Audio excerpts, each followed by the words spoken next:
A very good afternoon to one and all as we welcome you here to a bright and sunny, hot, although it's a little bit windy, I must add, but it is hot and steamy here at Skinner Park in San Fernando, where we're getting ready for the official opening of the Southern Football Association 2023 season here at the spanking new Skinner Park. You just saw a shot there of the Faizabad Cadet Band. They will be providing the musical accompaniment for the parade of teams, and in the background you could see some of the teams as they get ready to make their way before the judges. But what a day for football, and really for the opening ceremony for the Southern Football Association. So much history involved in Southern football. In fact, this league, or this zone, if you want to call it that, has really provided so much talent to Trinidad and Tobago at every level, and I say that by extension other parts of the world, because so many of our Southern stars have gone on to represent some big clubs, especially in North America and other parts of Europe as well. So we, as I sit here and I get ready for this parade, I could think of those Petrochin teams from way back when, the Palaseco teams, the teams from Point Fortin Civic Center over the years, San Fernando Giants, and a host of others. So as you get ready, we're getting ready for the official start of the parade of teams, and that should be taking place any moment now. There is the Faizabad Cadet Band as they get ready to send us on our way here. It's the official opening of the Southern Football Association. There's a new president, Mr. Dennis Latif, and I saw the General Secretary of the TTFA, Amy Mohammed, is here, and certainly he will be giving remarks, I would imagine, on behalf of the TTFA. But pretty soon, we're just moments away now, as you see all these resplendent teams in the background getting ready to parade as they wait for the official notice. So this must be a very proud moment indeed for many of the teams, the coaches, and so this is really what it's a sort of a culmination for them. Because they'll be preparing for this training, going through their drills, and they know they're just days away now from actually getting to play competitive matches in this zone. And that is really what I suppose this is all about in terms of the revival of football. We've had so much disruption in our lives over the last couple of years, so that now that not just the players but the organizers are able to sit and plan and prepare for a season. It really is a culmination to some degree for them as they execute their plans for this new season. So we are here on 360 TV. We're only too happy to be able to bring you the action live here this afternoon from Skinner Park in San Fernando. The last time we were here for the cycling action. We did the Easter Grand Prix here as well, and some exciting cycling. And now we're back here for football. Not the biggest of fields, but I would imagine just the fact that they have this sacred ground, this holy grail of Southern sport, back up and running is a blessing for many of these youngsters. Many of them probably would not have played on this surface or on a surface like this in recent years. So it is a good opportunity for them to come and get a feel for what it's like, and obviously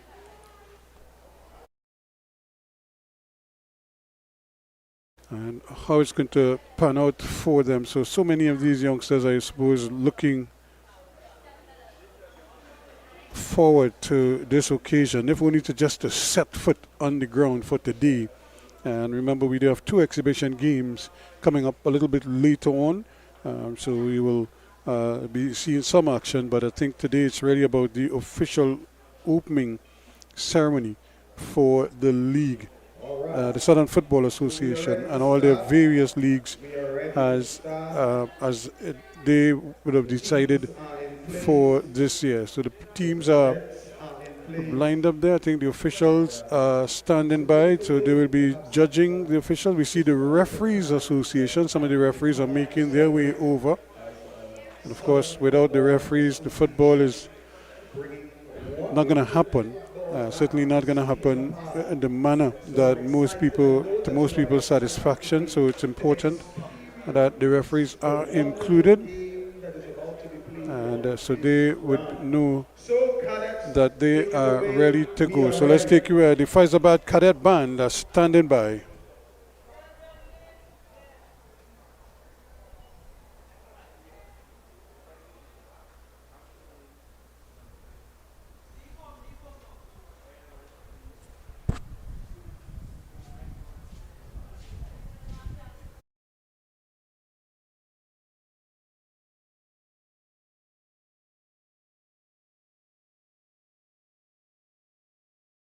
So here.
Their colors are navy blue and yellow. The club captain is Karen Gaskin. The head coach, Selvon Francis, and the club manager, Sean Eastman. What makes your club special, Deportivo, is a dynamic sporting organization that concentrates on building communities through sports and communities. Ladies and gentlemen, let's put our hands together for Deportivo!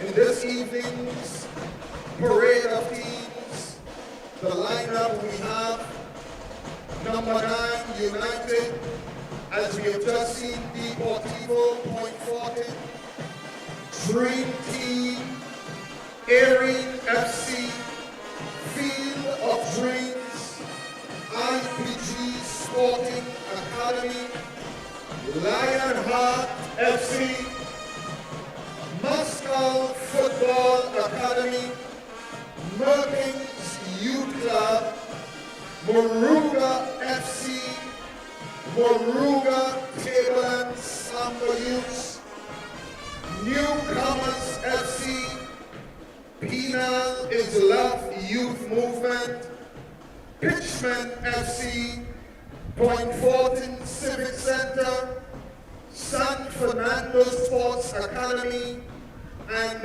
Uprising Youths.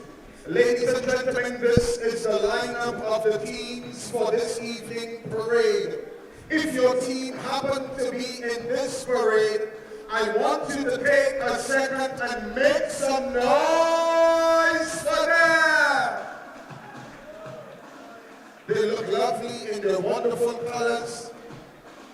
We thank the team facilitators, the managers for putting the teams together in their wonderful uniforms. We also have some youth teams that are in this parade. We have Broadway Attackers, South Stars Football Club, San Fernando Sports Academy, and Club Sando. If the youth team speaks volumes to you, I want you to make some noise for the youth team.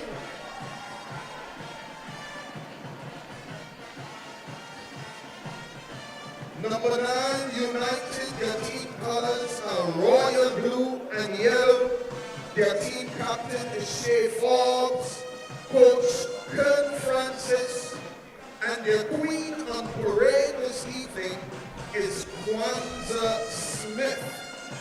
The manager, Mr. Devon Clement.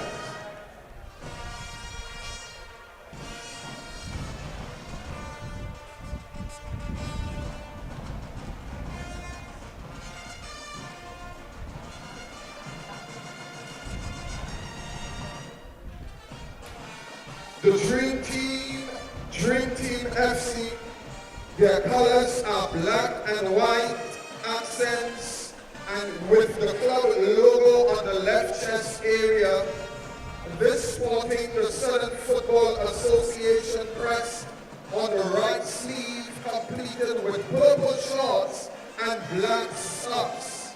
The club captain is 23-year-old Nkosi David, and the club manager and coach, Elric David, a former Joe Public and Petroglyph All-Star captain.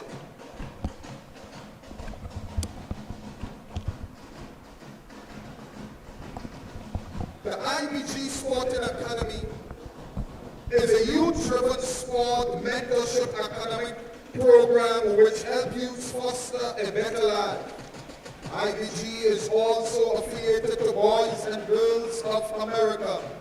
The 4 set of players to the back wears the official kit of Real Betis Spain.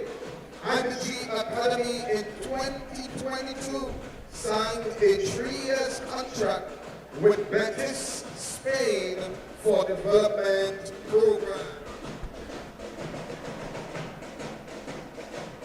We also have the Lionheart FC, and their colors are gray, green with black, and they are from their club captain, is Mr. Kwame Gonzalez.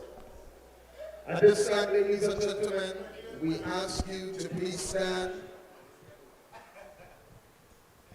Please stand for our national anthem.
Let's hear it for the teams again. You may have your seat.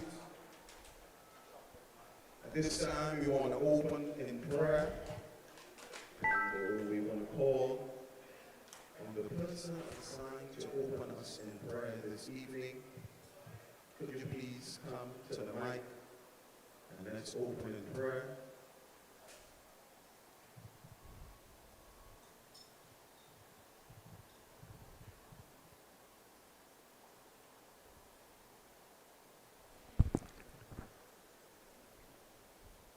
Okay, let's close our eyes and bow our heads this evening. Father, we thank you for your goodness. We thank you for this opportunity that we have to reopen the SFA League. We pray today, Lord, that this evening's proceedings will be enjoyed, that every player that has to play out on the field, that there will be no injuries, that everyone that is represented here will have a wonderful time in this setting. We thank you for the great weather. We thank you for all that are represented, the families and everyone.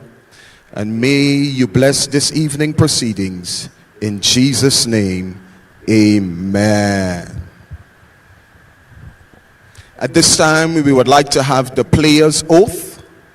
The players' oath. So we want you to come to the mic and let us read the players' oath this evening.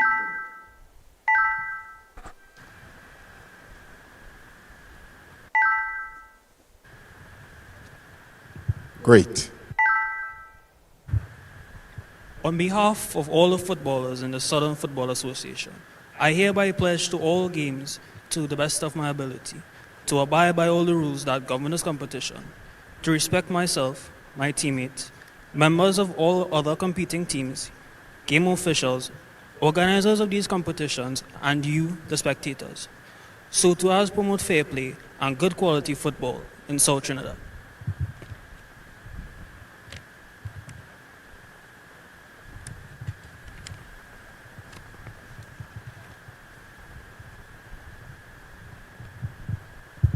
Thank you, young man. I hope that you score goals today.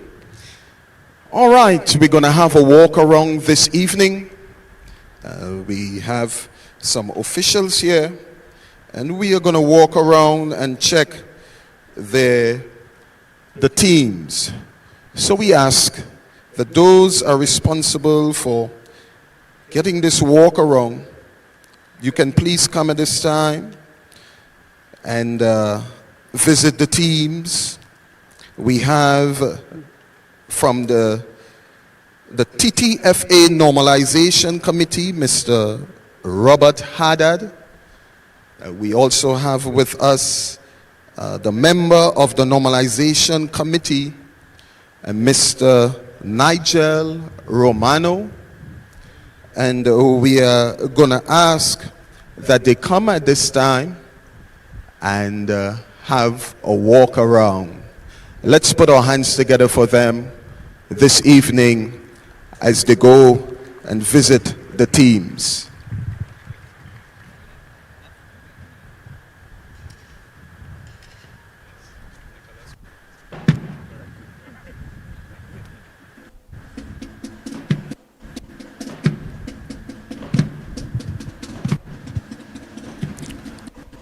Also with the group that is walking around this evening, we have Mr. Nicholas Gomez.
Yeah.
So you just saw the inspection of the teams there. So pretty soon we should be getting the results. They're going to have to parade or in reverse.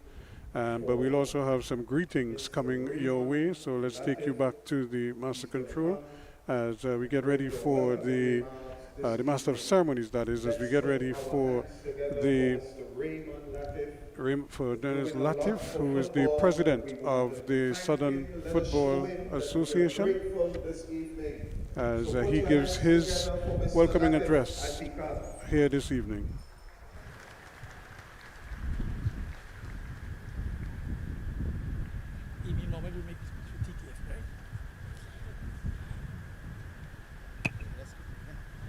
Yeah.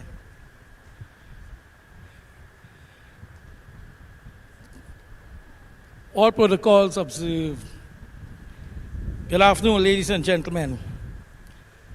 A very warm welcome to our 2023 Southern Football Association season opening. Thank Mr. Robert Haddad, Sir Nicholas Gomez, Sir Emil Mohammed, Mr. Colin Wolf, and all you patrons. Let me begin by saying thank you for your attendance. It's on days like today we are all reminded and heartened by the loyalty and passion of the football fraternity.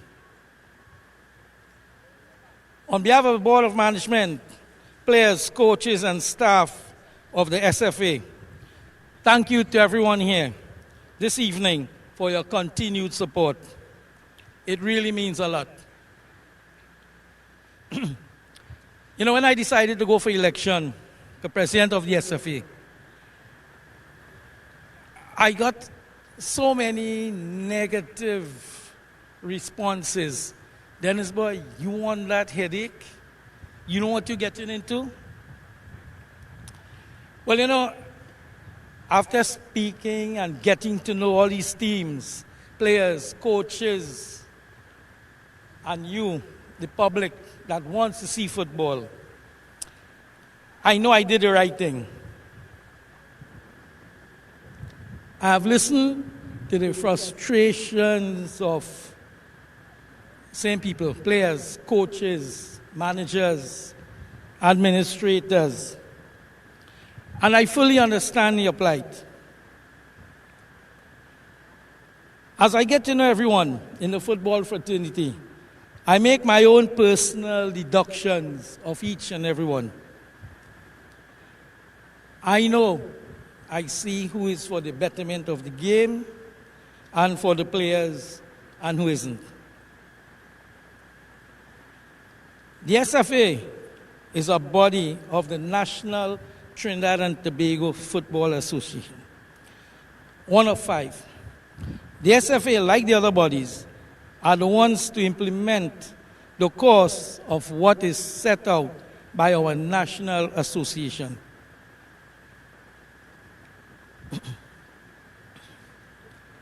All the the associations are affiliated to the TTFA. But I want to remind the TTFA that we are here to do for them what is needed for football. And I, in turn, need to let them know that they need to help us in any which way they can. They do, but there's more to be done. And I am hoping that they will work with me later on to get what we needed to be done.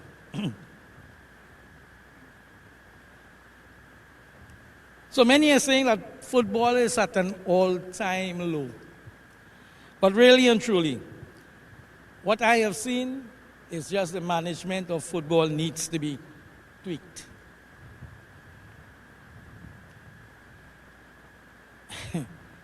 I'll cut my speech a little short, but we are going to try, starting from the SFA, to get better coaches, trainers, players, administrators, do things that it needs to be done to put a professional attitude out there to everyone. We want the spectators to come out. Without you, really and truly, it is still going to be low, but we need you all. We need you all to come out. I want to say to everyone, all the teams, coaches, players, since I became the president of the SFA, I have gotten so much support. It's awesome. I would like to publicly thank every one of the teams and clubs. Today, I hope it's the beginning of the future, the rebirth to elite football in Trinidad. Today, I hope you, the public, will see the new football era happening. We want you to be a part of it, and we need your support in the form of attendance.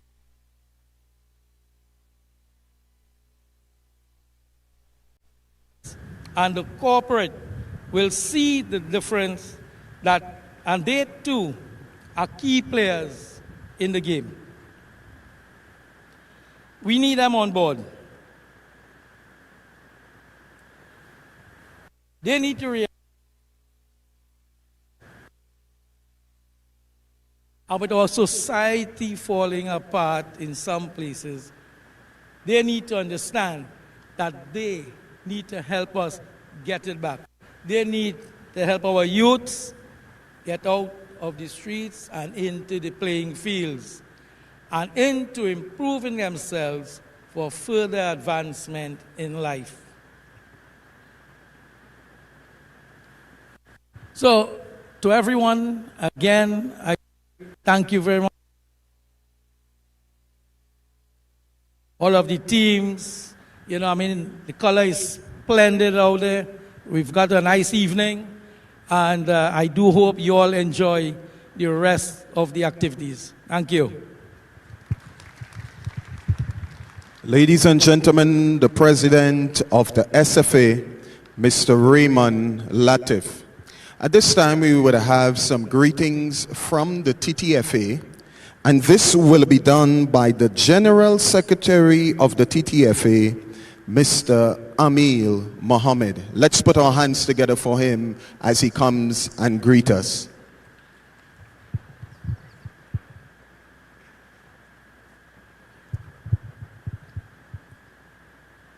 Good afternoon, good afternoon, good afternoon to each and every one at Skinner Park here on this great, great Sunday. And it's really amazing that we're here at Skinner Park, which is the spiritual home of the Southern Football Association, of Southern football in Trinidad and Tobago. The TTFA and the Normalization Committee and everyone is here to support football in the country, here to support the SFA, and we're really proud to stand here alongside each and every one, all of the teams with the wonderful weather to try and make football in this country better each and every day by making each individual better each and every day. The SFA right now has a new executive, but we have members of the previous administrations, members of fans, supporters, players of old, players of new, each and every one here today, and that is what it's all about, working together collaboratively. This is a testament to where we want to move forward to and how we want to move forward. And we hear all of the ideas, all of the innovative approaches that the SFA have come with. And the TTFA is here to support in any which way that we can. And we're here to help grow Trinidad and Tobago football. And we're ready and able to watch a very exciting season. And we look forward to a great end to 2023. Thank you. Ladies and gentlemen, the General Secretary of the TTFA, Mr. Amil Mohammed. At this time, we want to announce the winners of the parade. The winners of the parade, and we will be taking it over to the judges.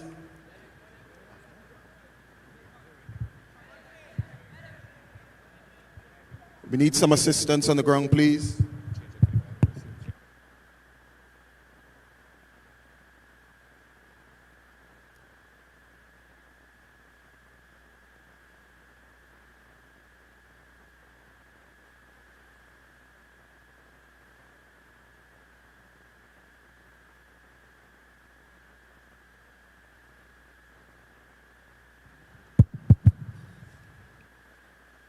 So as we await the official announcement of the winners of the parade, again, we just heard from Emil Mohammed, the General Secretary of the TTFA, the Normalization Committee. We saw Mr. Robert Haddad, who is there with us as well, the head of the Normalization Committee, also involved Nigel Romano, who is also part of the action. Of course, Dennis Latif, the president of the Southern FA, and a man who really has football at the heart, as we say.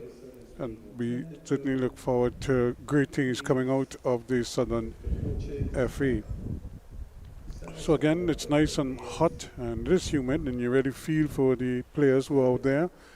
So I'm sure as soon as they're able to determine who the winners of the parade, the March Past parade would be, then we will have the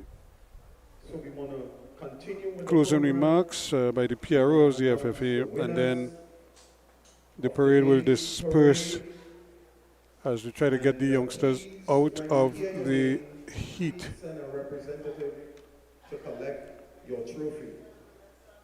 So we're standing by for the official results of the parade. Lovely, colorful parade that we saw earlier. You look at some of the teams, they're just anxious to get cracking. And included in this parade are a number of youth teams, Broadway Attackers, South Stars Football Academy, San Fernando Sports Academy, Club Sando Youths. Not to be forgotten, to the extreme right there, the referees with their flags in hand, an integral part of any football competition anywhere. So it's good to have them. So we are just standing by now for the official announcement of the winners of today's parade of teams here at the official opening of the Southern Football Association. And There's one of the youth teams, the Southern Youth Academy. Well put together, your wonderful uniform. Excellent job again to the organizers. They are happy that they are refreshing themselves. Never felt so happy to drink water. Water is important. So we are awaiting the results from the judges. And there would be a first place and a second place prize. One. All right. One. First. Wonderful. So we get the official prize winners, the parade winners of the parade of teams that should be coming next. All right. So 2 prizes would be given out, but different categories. And so we have the results are in. The results are in. So we're just standing by for those official results. As we heard there, we have 2 prizes. One, I suppose, for the youth team. All right. The judges want to make sure that they make the right decision. You all are making it very hard for them, and that is good. So they're still See, some of you all went by the barber. Right now. Ladies, you went and get your hair done. I'm even seeing some nails flashing in the sun. And all that they are looking at. So and it is very hard for them to make this decision. A lot of these teams especially the ones nice that are smiling. Bright colors, so I believe if you smile bigger, you might get the prize. Don't quote me for that. Red. Over the years, we've seen that Club Sando with their bright orange colors, orange and black. The Southern Sports Academy. Just to make sure that they're right. We want to give everyone a fair chance. And again, you've also had United, number 9 United, Deportivo, Dream Team, Erin FC, Field of Dreams, IBG Sporting Academy, Lionheart FC, Muscle Football Academy, Americans Youth Club, Moruga FC, Moruga Table and Samba Youths, Newcomers FC, Pinal is Love Youth Movement, Pitchman FC, Point Fortin Civic Center, San Fernando Sports Academy, and Uprising Youths together with the youth teams from Broadway Attackers, South Stars Football Academy, the San Fernando Sports Academy, and Club Sando Youths. So a lot of talent out there. So let's get ready for the official results. I think the tabulation has been completed. There you look at one of the young academies, and looking very colorful indeed, although they with their white, is that Germany? It looks like a German top. And a lot of these youngsters follow football very closely all around the world, especially in Europe. Have their favorite teams. They could probably read out the starting 11 of each team for you at this point in time in the English Premiership, in the La Liga, in Ligue 1, in France, Syria as well. So let's take you back downstairs for the official results. That were looking so beautiful. And this evening your prize would be a trophy and an undisclosed amount of TT dollars.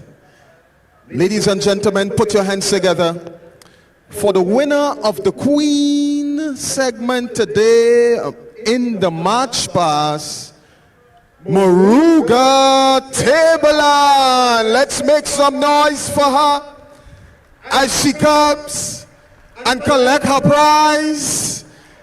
Come on, make some noise for her, man.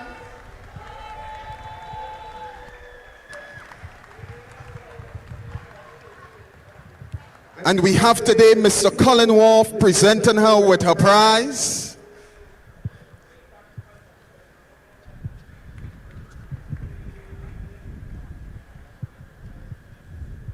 Thank you, Mr. Wolf. Let's put our hands together for our queen of this evening. And the first place winners in the March Pass, we have San Fernando Sports Academy. Come on, send a representative to collect your prize. And we have Mr. Nicholas Gomez will be presenting the trophy to the winners of this evening's parade. Let's hear it for San Fernando Sports Academy.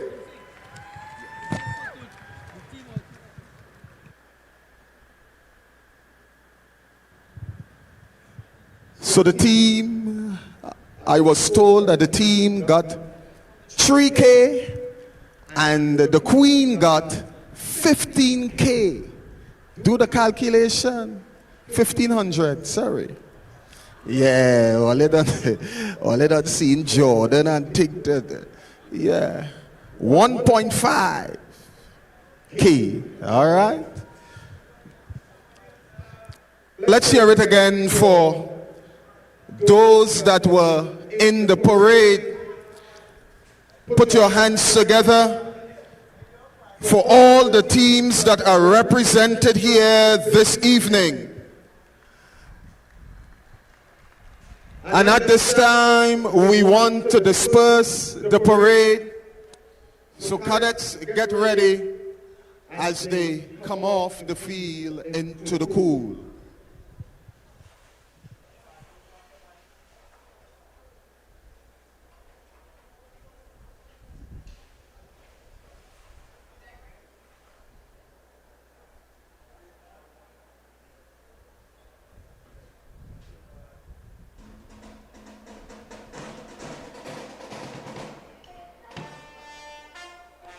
So there we have it, the official part of this evening's proceedings coming to a close here with the march off of the various teams as they make their way off the parade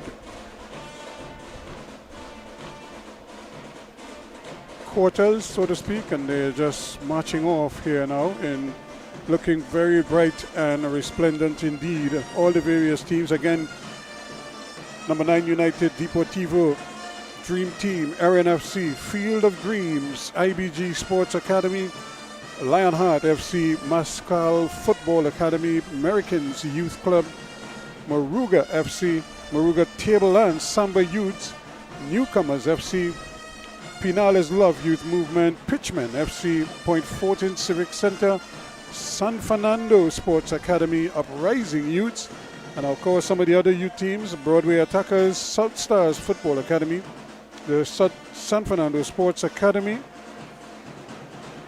and Club Sando Youths, as well as, of course, the South Zone referees. And again, our congratulations to the San Fernando Sports Academy, as they were judged the best team on parade. They picked up a trophy and $3,000. And of course, the best queen came from Moruga Tableland. And congratulations again to them.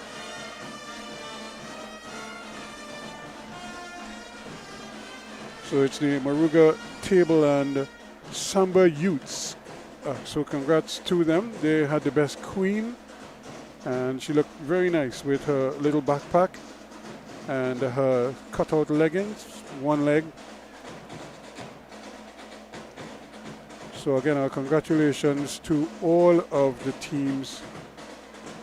So we are calling for the players of the Laramie Supervised Steel Orchestra to please stand in position. So after they disperse, we will have some light entertainment. So as the teams make their way off, again, it's a wonderful evening here at Skinner Park in San Fernando, and it really signals the return of football in the Southland.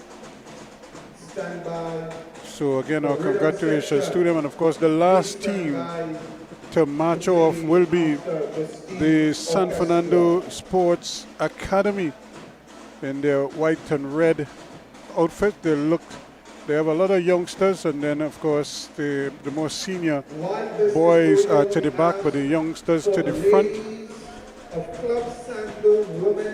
And so again, we expect two games to come up in a short while. The Club Sando women against the National Under 17 girls, and the Pitchman FC against the Moruga Table and Samba Youth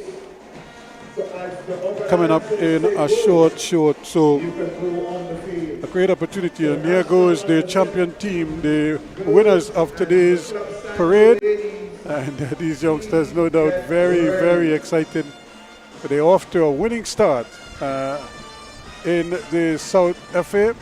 They won the parade, the opening day parade, and only positives for these youngsters. They look really resplendent, and just look at the difference. The older folks, most of them anyway, have their jerseys tucked in, but look at the youths to the front. It's almost like it's a deliberate plan. They all have their shirts out of their pants. Normally it would be the other way around. The younger ones would be the ones who would adhere to the shirt and pants principle, and but I suppose that was probably a deliberate act on the part of all of those youngsters. So the senior ones have their shirts nicely tucked in, and the younger ones are the ones who are the rebels here today with their shirts out of the pants. Here they go. Look at them. Every last one of them for the youth band, for the youth team, for the San Fernando Sports Academy. And these are some of the other teams making their way off on the eastern end of Skinner Park, just in front of the Massey Motors over on that far side. And here comes the Faizabad Cadet Band, who provided the music for today's parade of teams.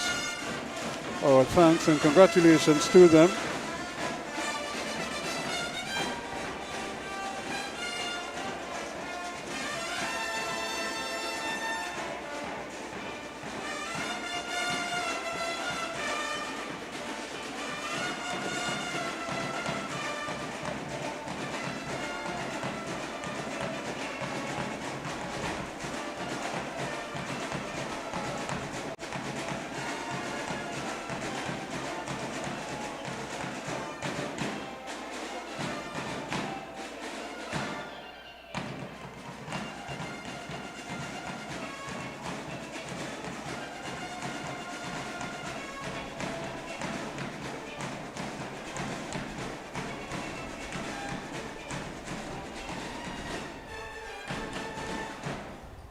So there you have it, folks. The official part of today's proceedings coming to a close, and we're getting ready now. The La Romaine, of course, Super Vibe Steel Orchestra will provide a little entertainment, and then we will be getting ready for the two exhibition games coming up in a short while.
driver of PEC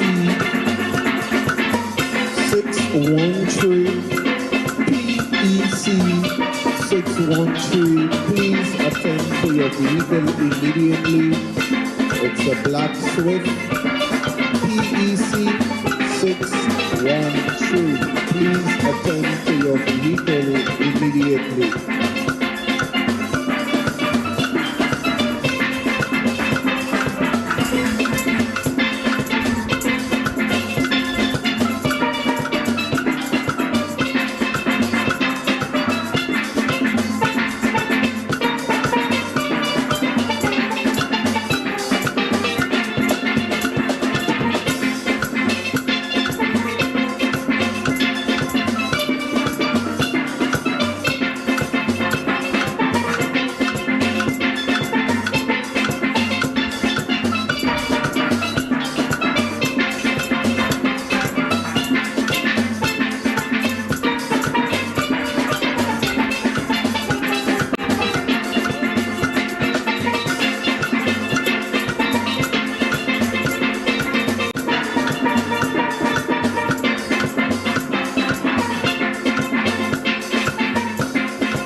Well, there's the kickoff to start this friendly between this exhibition game between the Trinidad and Tobago under 17.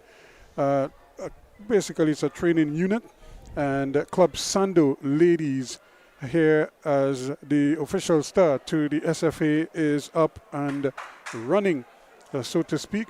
Trinidad and Tobago, no doubt, trying to build a unit here, one that they feel can do great things in the future as they try to understand each other and learn the systems that the coaches are trying to adopt, and to make sure that they're very comfortable with it as much as possible. So that is the thing. Trinidad and Tobago, Dela Salandi, Nikita Gosain, Dana Pacheco, Rashida Archer, Kimora Mitchell, Anastasia O'Brien. There's a throw-in, a long one for Club Sando. Club Sando, of course, in their sort of mustard color. Here the ball played upfield, trying to get Gosain. Nikita Gosain started. Here she goes into the area, still going. She has a shot that is blocked easily in the end.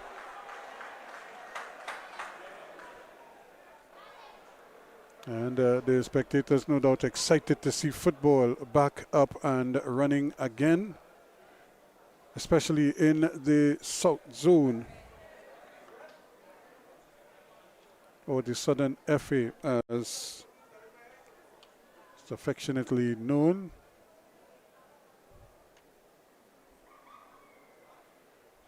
But this is a great advert for some of these youngsters, gives them an opportunity to showcase their talents. And of course, with so many national teams and national programs involved at the moment, it's always good to see the youngsters doing their stuff. Nice work here from Martin. Here's a chance and a shot going towards the goal, but this time Salandi unable to get any real power behind it. And it's bowled out there, but it's going to stay with Trinidad and Tobago now as they try to get something going. Pacheco with the throw-in.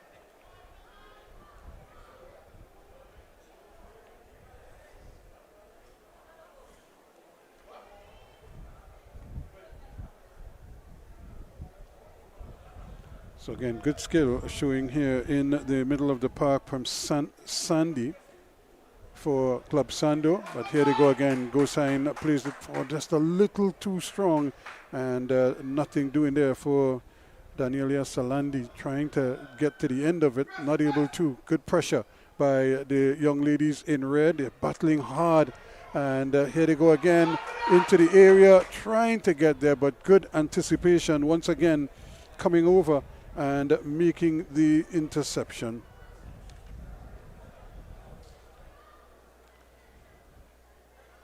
And that's a foul through. Her teammate got much too close to her, and so she needed to just pull it back and go somewhere else, so to speak. Rodriguez.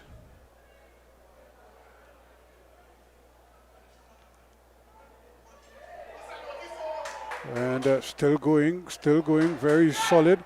Plays a nice little ball inside. Now a chance here at a shot, but again, no real power on that one coming off the boot of Williams.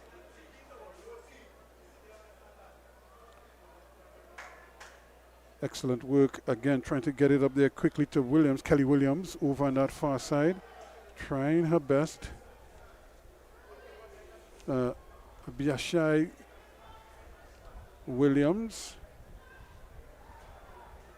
Guy rather, over there, but that's another timely little interception. Trying to squeeze it in there to Cooper, to get it to Brittany Cooper, but nothing doing.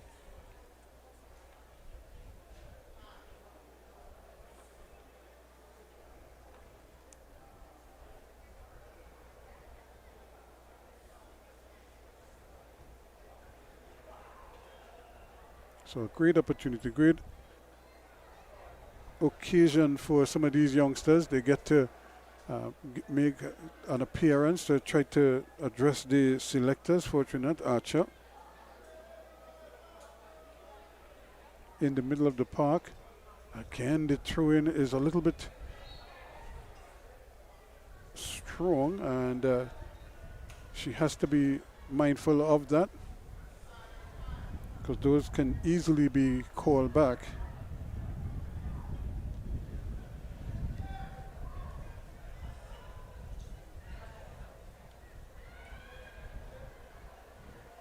That's a shot. It's almost turned out to be a shot from distance there from O'Brien. Anastasia O'Brien showing that the left foot is just as good, and here she is now with the head. She backs off though. She should have really kept going there. Paul trying her best to tee it up in the middle. Cooper trying to get the handle on it, but not able to. But it may very well run out there to Williams. And one back by Trinidad and Tobago, trying to play it in there again. That's a great ball. This could be an opportunity here for Gosain, and she scores. Well. The youngster Nikita Gosain opens the scoring for Trinidad and Tobago. In the 7th minute of play, is Trinidad and Tobago 1. By number 9, Nikita Gosain. So wonderful finish from her, and I'm sure she'll be very, very happy indeed. But it was a brilliant ball. Again, lovely footwork from Martin O'Neill, Oriel Martin, and that really just freed up nicely. It just had enough pace on it to elude the defender, and the ball ran nicely there to Gosain. All she had to do was slip it past the goalkeeper, and she had herself a goal. So 1-0 to the national ladies, the under-17s. Trinidad and Tobago trying to build it, but just a little too rushed there. And the connection, Archer, Rashida Archer trying to play it over.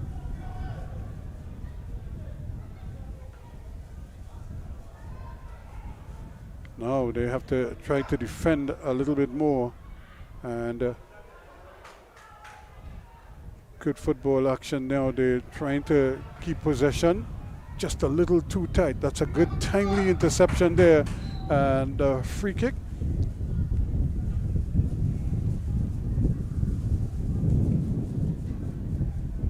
Referee Dennis Chungai deciding that it's just going to be a free kick here to the Club Sando outfit.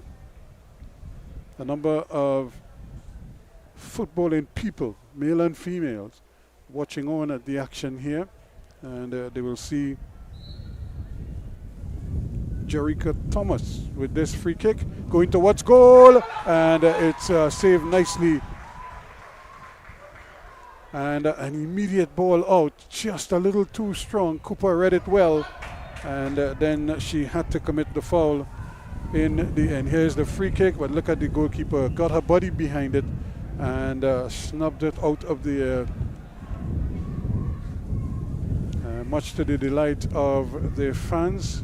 Keen interest in these games. Every time a national team is involved, the fans, they come out to support, and with good reason, because they always want to see the national team doing well.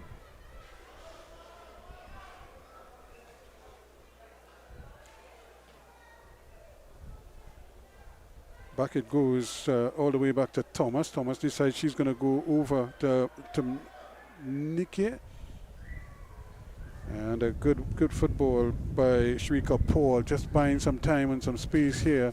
But the breeze doing her in on that occasion. Ball thrown in quickly. Lovely footwork again by Martin. Still moving, trying to play it with the left foot, and losing out.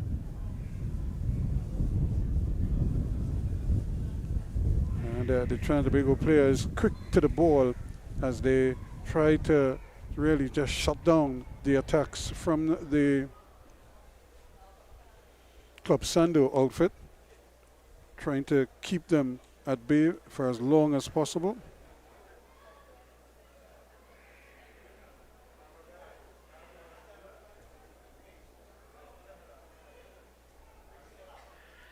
Sando now trying to maintain possession. Here's Cooper, but she loses out. And but this is played. That's a long ball. Is really difficult for anyone to get there.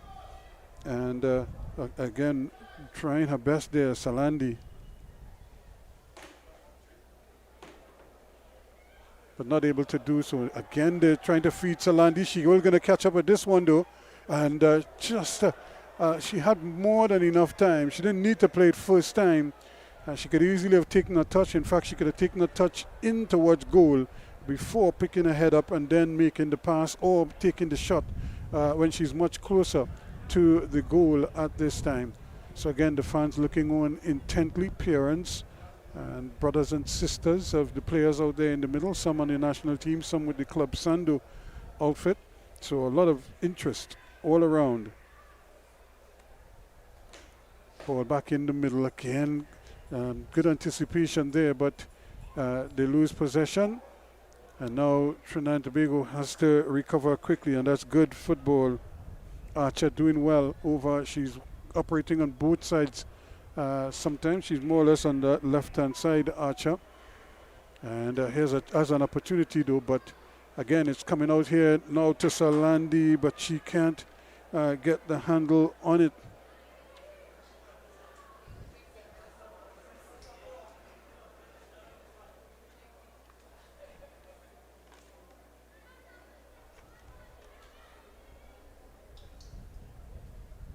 Salandi, though, very tenacious, battling for everything as much as she possibly can.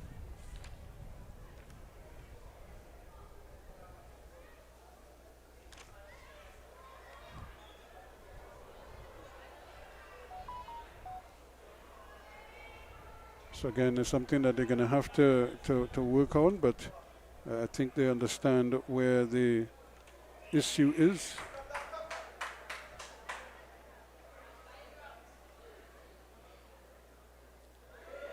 Good skill, and the referee allowing them to play. No, he blew the whistle for the infringement. So 1-10, I think it is, the national team taking the lead after just in the 7th minute of play. And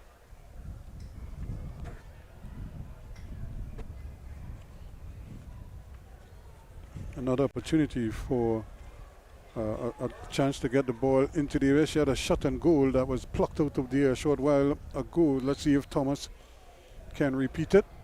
She goes to goal again, and again the goalkeeper has to club it. She didn't take it as clean as the first one, but she was able to snag it before it could get away from her. And this is dangerous because this is a foot race, and there goes goal sign again.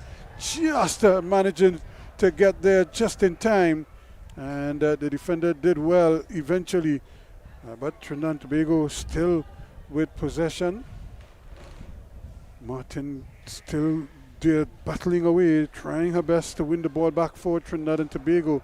Here goes Club Sando, knifing away forward. Prince tries to play it wide, a little too strong for Williams, and it goes awry there, but good attacking move there on the part of Prince. Really driving with that run, trying to get up into the attack as much as possible. There they go again, another ball played in. The goalkeeper a little bit slow in coming for it. She has to be encouraged, really, to come and pick it up. Again, the ball, once it's playing around, this is a long push here and not taking any chances at all. Just coming across and intercepting it is Rodriguez.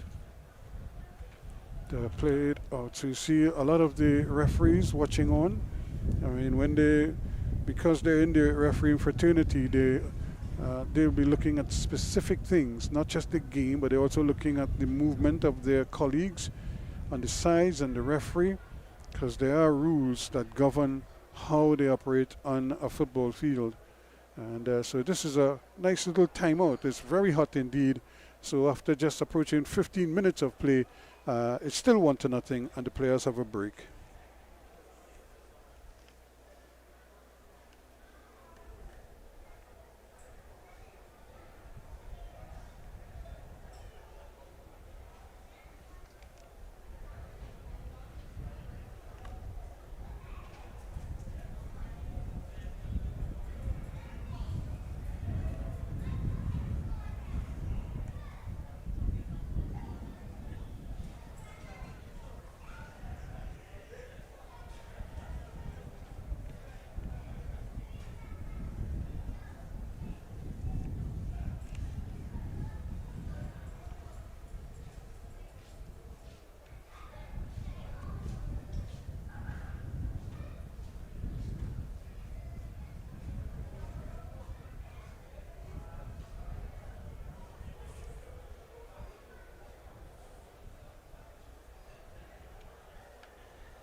So as they get the play up and running again, it's a throw-in over on the far side to Club Sando.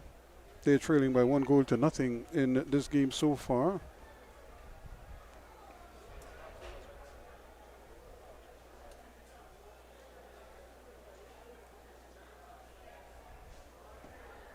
Here's another opportunity, but it goes rolls right across the goal. It's going to be a corner kick to Club Sando, and they will be anxious to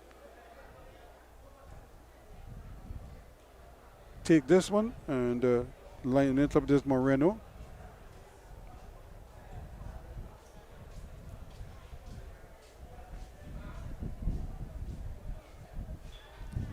It goes to the back post, and it's a nice opportunity there. A little stab at the back post there, just not able to get it on target, but that was a great opening. The ball played way beyond everybody here, and just with a little putback inside there, Cooper not able to finish it off, get it between the uprights. Here comes the TNT outfit again. Archer plays the ball forward now. This could be an opportunity here for Salandi. And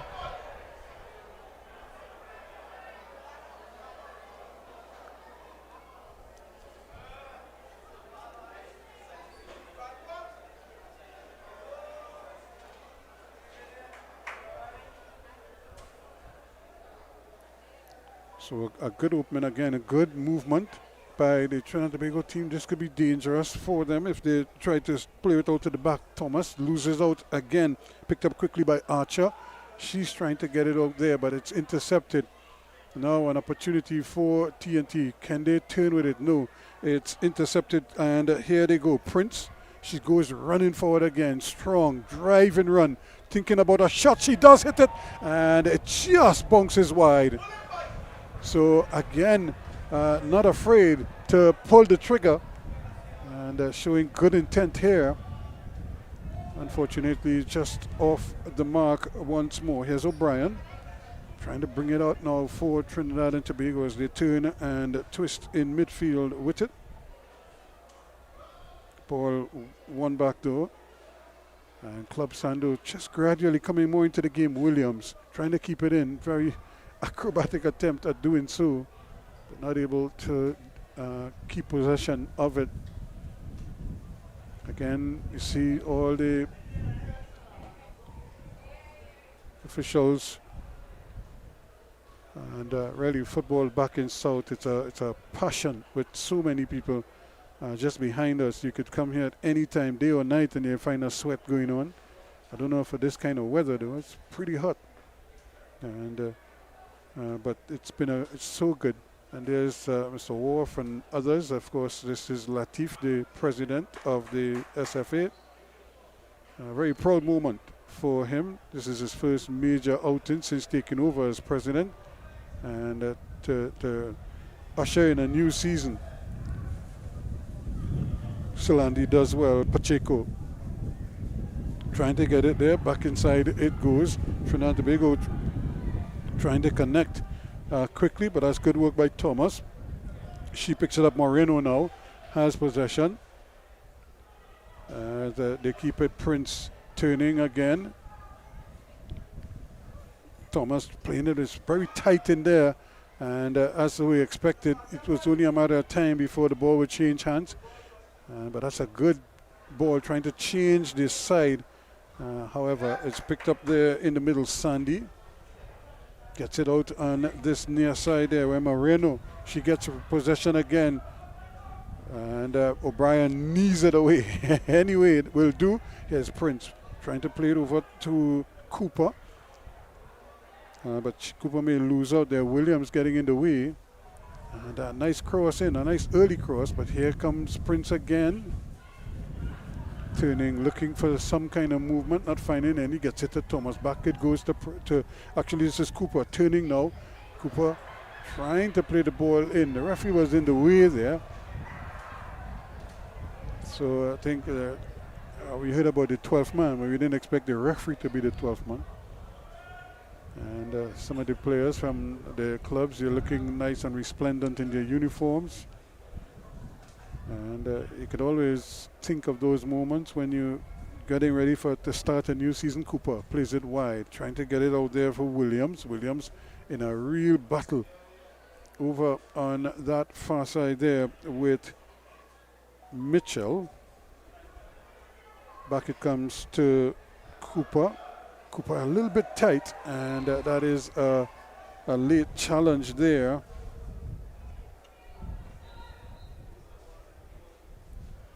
But the referee is going to pull it up a little bit, look like Theodore.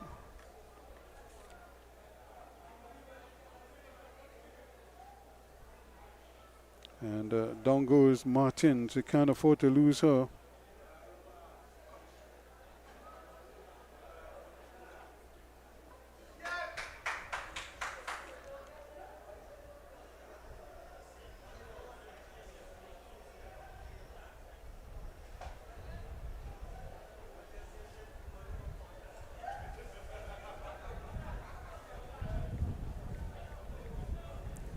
So with these youngsters, this is always an opportunity also for them to address the selectors.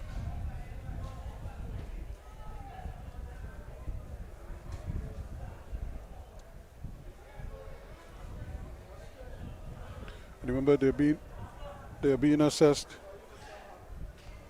They're being assessed as to how they're absorbing what the information that is being sent out to them.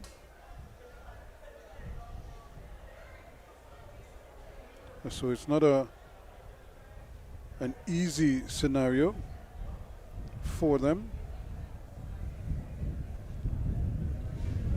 I saw Mr. Thomas, a former president of the Southern FA, speaking with Amy Al Mohammed, the General Secretary.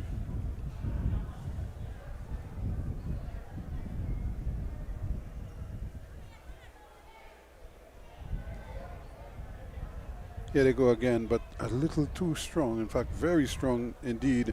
Solandi not able to catch up to that one, but she will get a throw in. Trinidad and Tobago will maintain possession.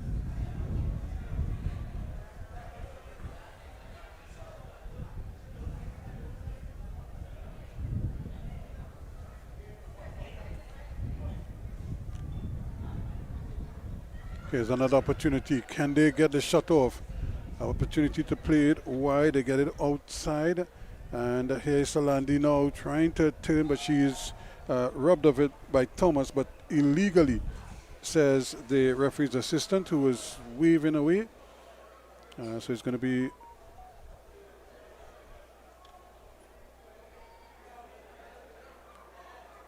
a free kick to Trinidad and Tobago in a dangerous position.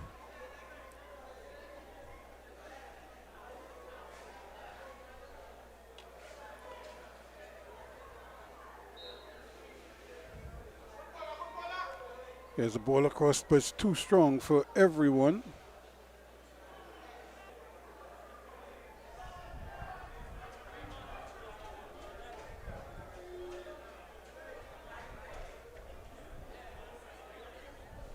So they'll try to build again. Club Sando having difficulty getting the ball out of their own half at times. Every time they make a pass and it's just rubbed out by the fast-moving Trinidad and Tobago players. And that is to be expected. These youngsters would be busy. They'll be training a lot. And their fitness levels is to be expected. Is probably going to be a little bit higher than some of the players. Now here they come again, another opportunity, but that's a great challenge there, trying to win the ball back by Theodore.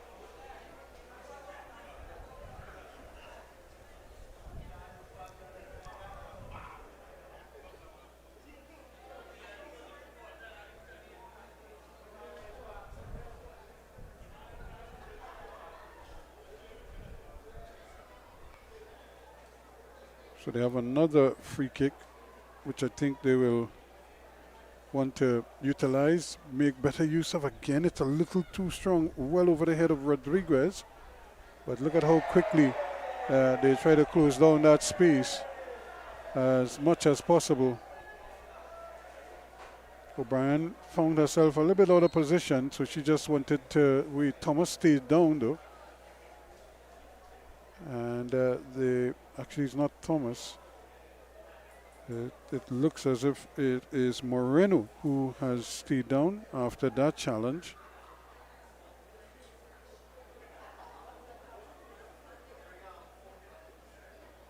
So they're going to want to make sure that she is, in fact,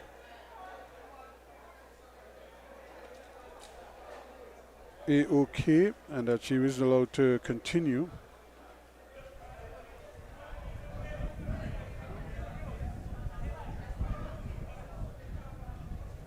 So Prince and Paul, they've been doing a fine job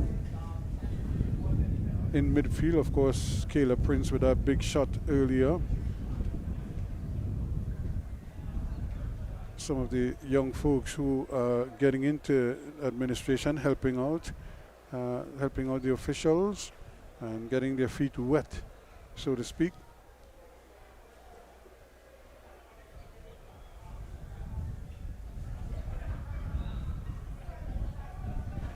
But she seems to be okay again.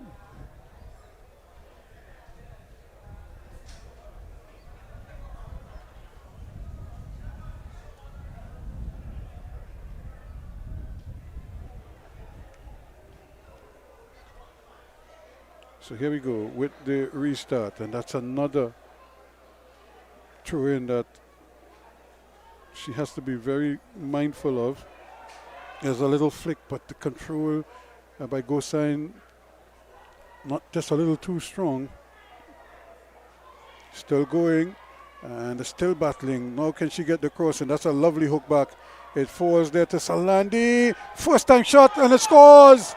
Well. She's done it again. A brilliant first time effort once more. So in the 30th minute of play, Nikita Gosain does it again. A brilliant first time effort. That's a striker's goal. She didn't wait.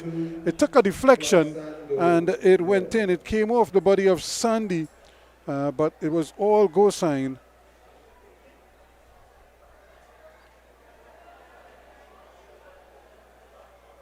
So she has 2 and Trinidad and Tobago has 2. The under-17s patting their lead here now.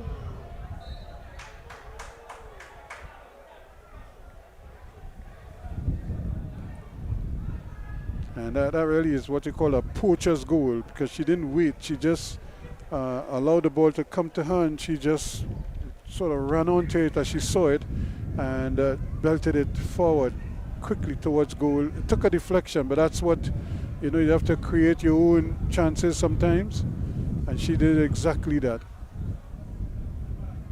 Here's O'Brien, plays a nice little ball inside. Now they're trying to build Trinidad and Tobago. Archer loses out though, and a great opportunity for Moreno. Moreno turning with it, get it back to Thomas. Thomas plays a good ball inside. This is Prince. That's a great ball, but quickly off a line is Yearwood, and she's going to claim it.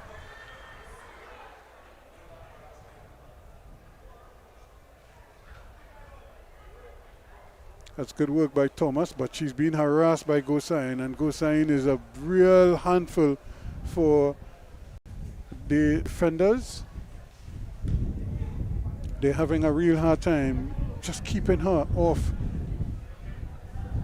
of them, really, off of that back line. She's really running the channels very well. She's quick and she's very determined. Here's another lovely little turn and a great ball inside. A chance here now for them. Here's the shot, but it's wide of the mark. Moreno had time,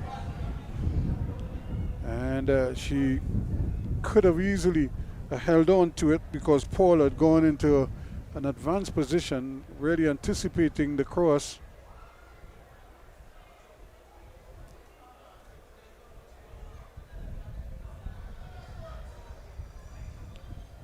Caught in two minds there. She was trying to control it, or she was trying to pass it back to her teammate, and did neither really in the end.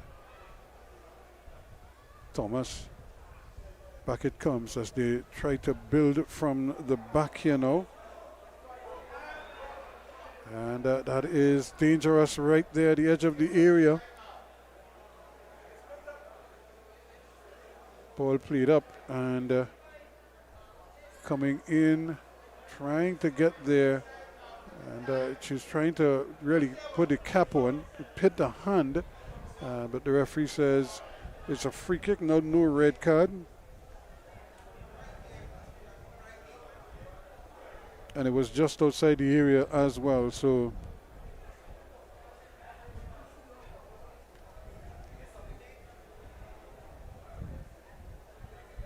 here is the chance at a free kick now. Prince, she has already shown her ability to strike the ball very hard indeed. Here is Kayla Prince. She's blocked by the wall. She gets a second attempt. That too is blocked, and it comes out. So now Gosain is trying to run with it, but that is the whistle to indicate the end of the first half. And look who was back there helping out on defense. It was Solandi here, there, and everywhere.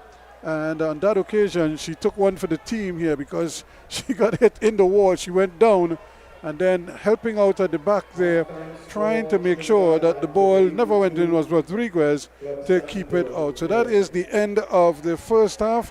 Here's a lovely shot from Skinner Park, from inside Skinner Park to the outside. And is that the Lady Hales Avenue? So, and that's a lovely picture there of Lady Hales Avenue as you exit, as you leave Skinner Park. So that is the scoreline. 2 goals to Nikita Gosain in the 7th and the 30th minutes, and at the half it is Club Sando 0, the TNT under 17s 2.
And that is the kickoff to start the second half of this encounter. Remember, it's 2-0 to the national U17s as they look to continue their goal-scoring prowess. Here she comes again, racing at the defense and really putting everything into it. And that is a solid collision. And the referee, no doubt, keeping close eyes on it. And I think he recognizes that she went down there. Archer was a daring run by her, real knifing her way into the heart of the defense, and then she over-pushed the ball, but in her anxiety to win it back, she left the leg there and had it clipped. I don't think it was an infringement. If anything, she ran into the opponent, and that is the reality for her right now. So it's 2-0. Nikita Gosign with the 2 goals, and certainly the star of the show so far for the U17s. And I think generally a lot of people are excited about the return of football, organized football, competitive football, and especially in the Southland and also here at Skinner Park in San Fernando. So it's a great opportunity for these youngsters to showcase their talents. And so she might have just gotten a little stinger on that leg there. So you always have to be mindful of that. Remember, these youths have their whole future ahead of them. So it's, it's always important that you make sure that they're okay and that they don't do more damage than anything else. So even if they, with their general flowing, they may want to continue if it's in their best interest to just not force it, but operate on the side of caution, then and that's what the coaches should do. But as is the case with most youngsters, whenever they're in an environment like this, they want to continue to perform. But here's the ball played over on the far side. Trinidad and Tobago against Alandi, trying to get it forward. Now it's picked up, a battle in the midfield for it, still drawing their steel, doing her bit, still battling there, showing real steel, so to speak, until eventually it's picked up by Rodriguez now. Over it goes to Pacheco, but she loses the handle on it. Little indecision here now. Williams trying to get it forward. The return ball's not there. There's chance here now. Prince, she was looking to really size it up here with one of those rockets that she has shown so far, and good skill being shown here. But once again, taking control is Martin, and playing the ball forward. That is an infringement. It's going to be a free kick to the U17s. So a lot of interest, a lot of spectators here keen to see these young ladies perform, and they've not been disappointed so far. It's been a very interesting game. And this is O'Brien. She tries to up the ante just a little bit here now. Ball comes in and the goalkeeper blocks it. Eventually she drops it, and luckily for her, she dropped it in the direction of her goal, but she was able to recover quickly and keep it out. Janique Ramuta, a member of the U17s, but they've loaned her out to the Club Sando outfit. So 2 national goalkeepers will getting the opportunity to perform on the day, which makes sense. And so we have our first substitution for the national team, and I think Salandi is going to get a breather.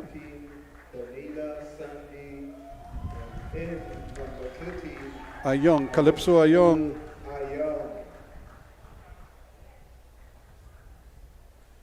So of course, if you were to name your child Calypso Ayong, I would want to believe you're related to Crazy, to Mr. Ayong himself. So here they come again. They try to get numbers up. Good opportunity here again. Battling away hard for it.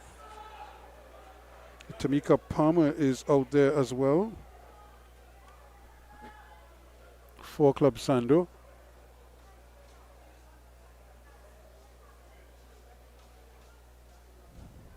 But a big clearance to just to ease the tension just a little bit.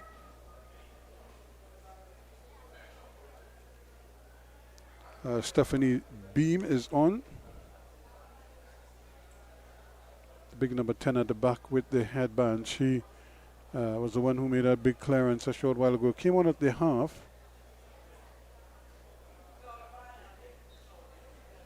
So it's going to be a corner kick for, says the referee, for the Club Sando outfit.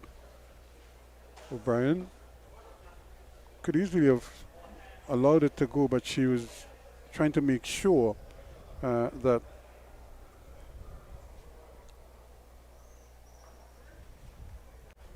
it wasn't there. This is a good ball inside. Now it falls to Paul. She gets it back. A chance, a stab at goal. Over the bar. It goes there. Williams did the smart thing. She was just trying. She didn't try to hit it too hard. She just tried to place it, but it kind of sailed on her and never came down.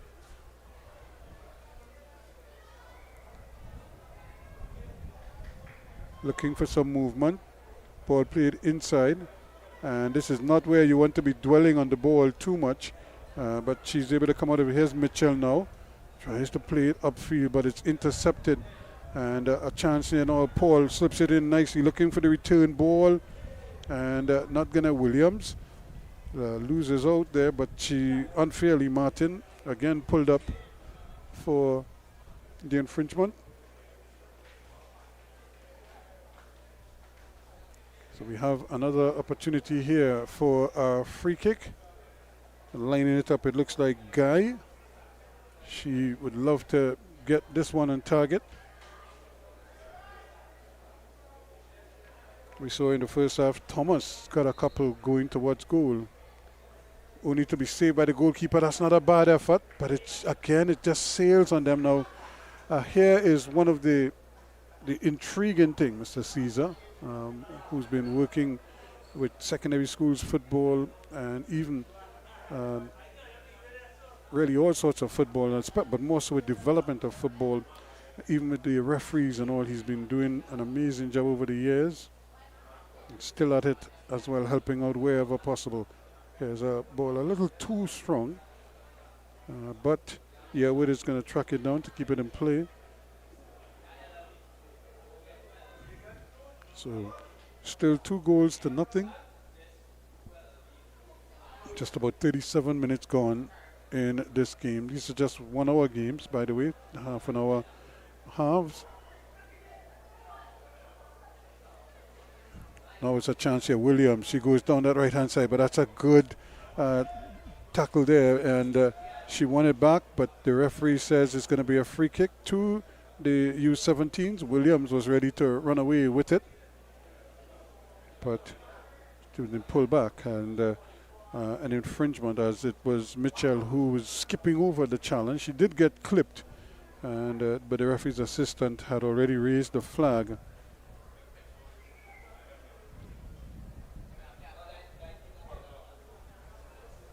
Good ball inside. This is the substitute who's just come on and battling away, but being sent backwards. Williams plays it inside. Ball play back in the middle. Here's Prince, but she can't get the shot off. She wants to get the shot, but she can't. And she's still there battling for it. Williams again trying to turn away from the pressure and loses out. Here is Gosine looking for some running room, not finding any there, and then losing out. But eventually it's a free kick, says the referee. So Mr. Ramuta, long time referee's assistant, international referee's assistant.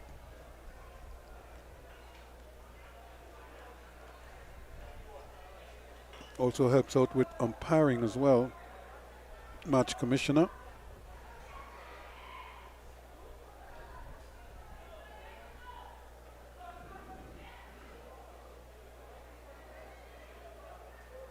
So the tackles coming in thick and fast. No time to dwell on the ball. The U17s are really hustling. Beam plays it further to the left. That's a good bit of skill over on that far side there, but the ball won back by Trinidad and Tobago. And just not able to keep it in play. It goes out on that far side. Doing well. Pacheco still going. And she might have been infringed, but the ball runs in the middle now. This could be an opportunity here. Lovely little back heel once more as they keep possession. Here's a shot coming right on target, but right in the arms of Yearwood, who gleefully accepts it, much to the delight of the spectators, I might add.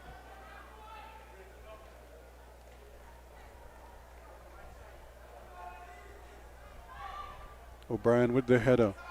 And it's picked up there again. Good football once again from Trinidad and Tobago. Mitchell plays a lovely little ball into Gosine, but she can't track it down, at least not just yet. Now it's picked up in the middle there by Steele. She's trying to play it forward, but the big figure by Beam is in the way.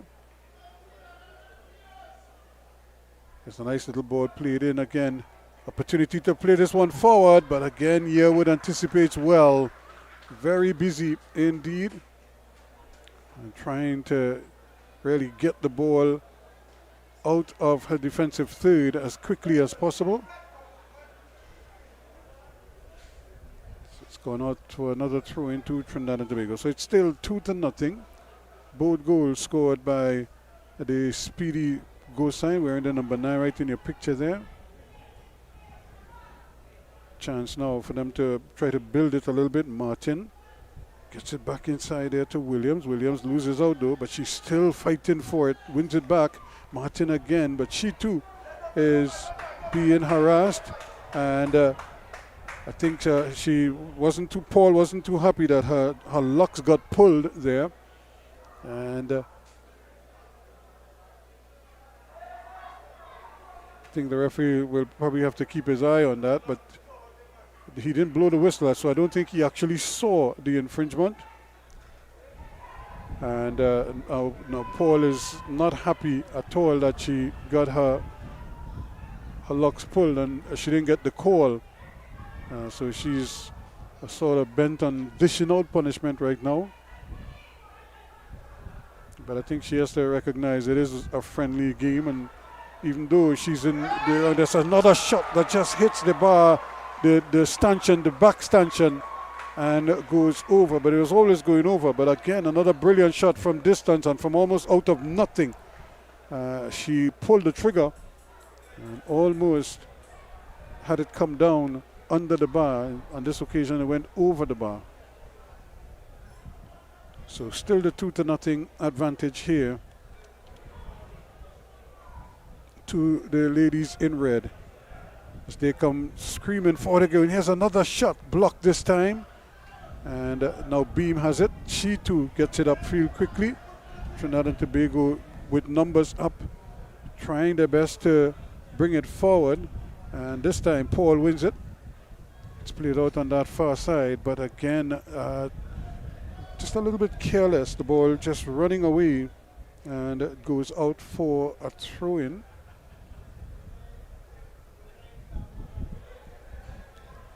Taken quickly by Thomas, but the control is just not there, and is it going to be an infringement? Yes, another free kick to Club Sando. Club Sando 0, the U17s 2.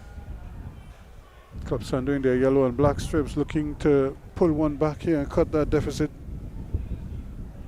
And they look to Beam. She does have a big hit. It's straight at the goalkeeper though, but it was dipping. There's a strong wind here, so you have to keep your eyes on the ball.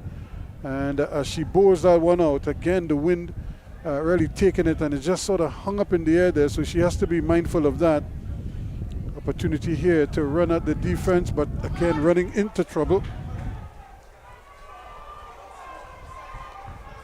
As as it goes down now, the ball is played out there, trying to get it in, but Ayong, who has come on as a sub, not able to get to the end of it.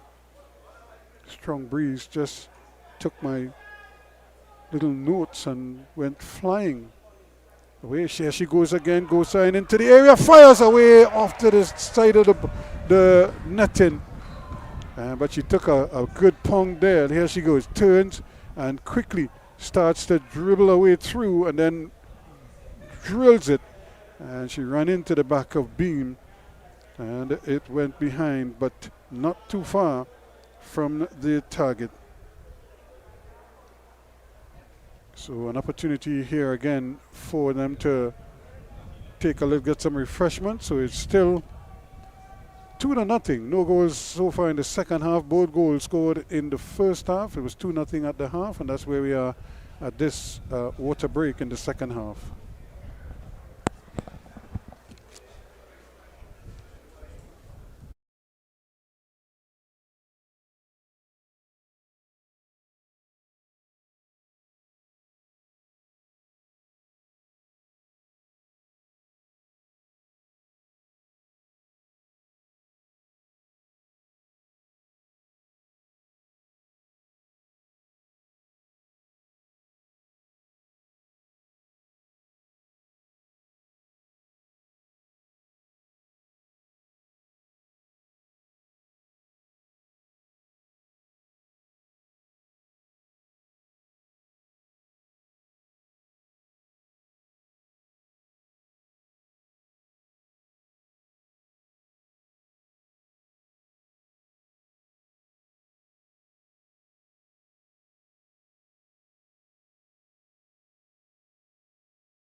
So as we welcome you back here, we're getting ready for the resumption, and we anticipate that there will be a couple more substitutes utilized in this game. It's hot, and but more importantly, it's an opportunity just to give as many players as possible a chance to take a little run out and enjoy themselves, show their capabilities, because there is a sort of bigger picture to all of this, and that is that the chance to perform and to play and to put into practice what it is the coaches have been sort of drumming into their heads day in and day out. So they get a chance to see which of the players understand what they're supposed to be doing, and see how well they execute, and how well they execute in a game environment. It's one thing to do it in practice.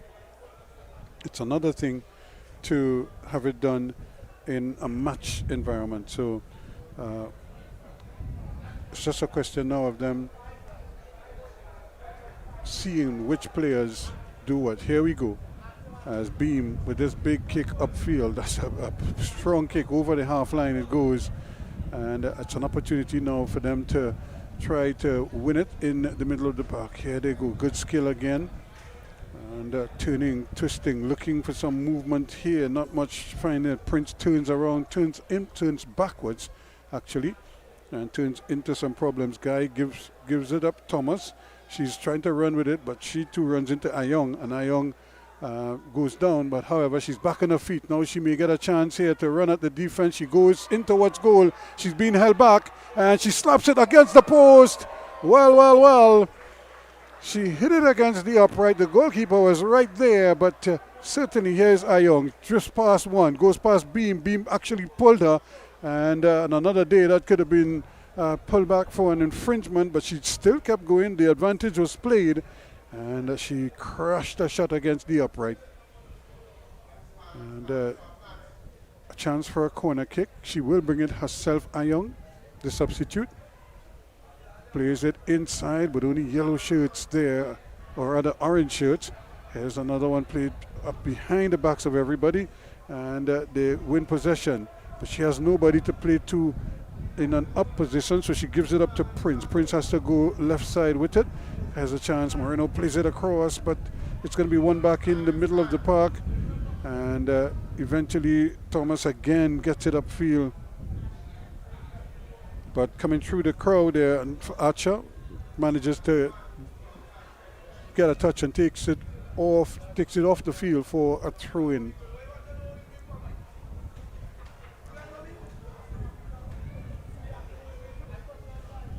Chance here now for them to get it. Prince has it, trying to slip the ball away. Turns, lovely turn, but again, too many red shirts in the area, and now it's just cleared away. Anywhere will do when you're under pressure like that. She wasn't quite certain where the help was, although she did have a little more time than she anticipated. Still 2-0, and we see a substitution being made.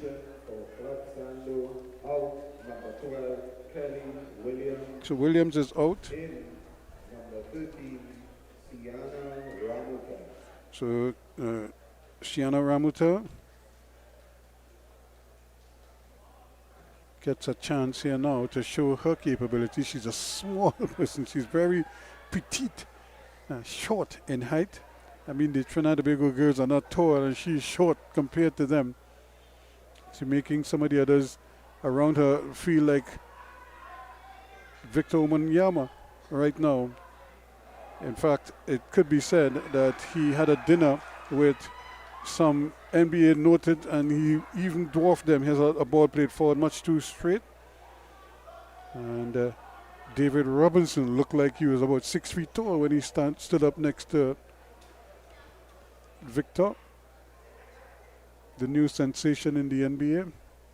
Of course, as we speak, the Trinidad and Tobago national team is the Soca Warriors, looking to battle St. Kitts and Nevis in the Gold Cup Group A action. The first game for both teams, the USA and Jamaica. The other two teams in that group drew 1-1 last night. Good football again here. Again goes the tall figure of Prince. She has it on the left foot though. She wants to bring it back on the right foot. And she does well. Shakes one, shakes another. Back on the right foot now, looking for kicking room. And she does hit it. And this one may run free here, but again coming across. That should be an infringement. It is. As O'Brien, her legs just clipped there by Ramuta. But Ramuta, who was busy heading towards goal, but she's so tiny. And she just got crowded out in the area. 2-0, the scoreline here for the U17s. I'm sure they would want to maybe add another one. Trinidad and Tobago opportunity. Look like Mitchell is coming off. And also coming off is going to be Steele.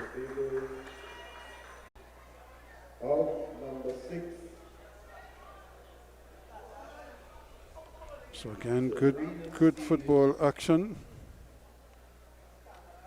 Tamika Palmer is really a talent, very skillful, but very small. And we see a quick change. Trinidad and Tobago putting Steele over on that far side. Shireen Steele, the number 2 who just came on. And she is playing in that right wing back position, and coming over on this left side is Pacheco. That's a strong ball. It's a little too strong. I don't think Williams could pick up with that one. She's quick, but not that quick. And it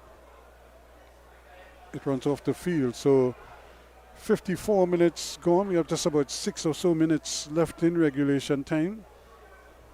Here's Williams again trying to get the handle on it. And she may keep this one in. Can she? No, she cannot. It just runs off the field. So play just a little bit ragged, and I suppose that's to be expected with all these substitutions being made. They haven't gotten back into the swing of things in terms of the cohesion that we had in the first half. All the same, I'm sure both teams will be keen to maybe score a couple goals in the second half here. We went for a few minutes. That's good work from Pacheco as she goes up there and both players go up for it. Both of them went down, but it stays there. Now a chance. Trinidad and Tobago sprinting forward again, battling for everything. And that's a good recovery tackle there. And still Go Sign is there. She's still going. And eventually it's taken away from her. A good late recovery tackle there from Cooper. And it's going to be a corner kick to the U17s.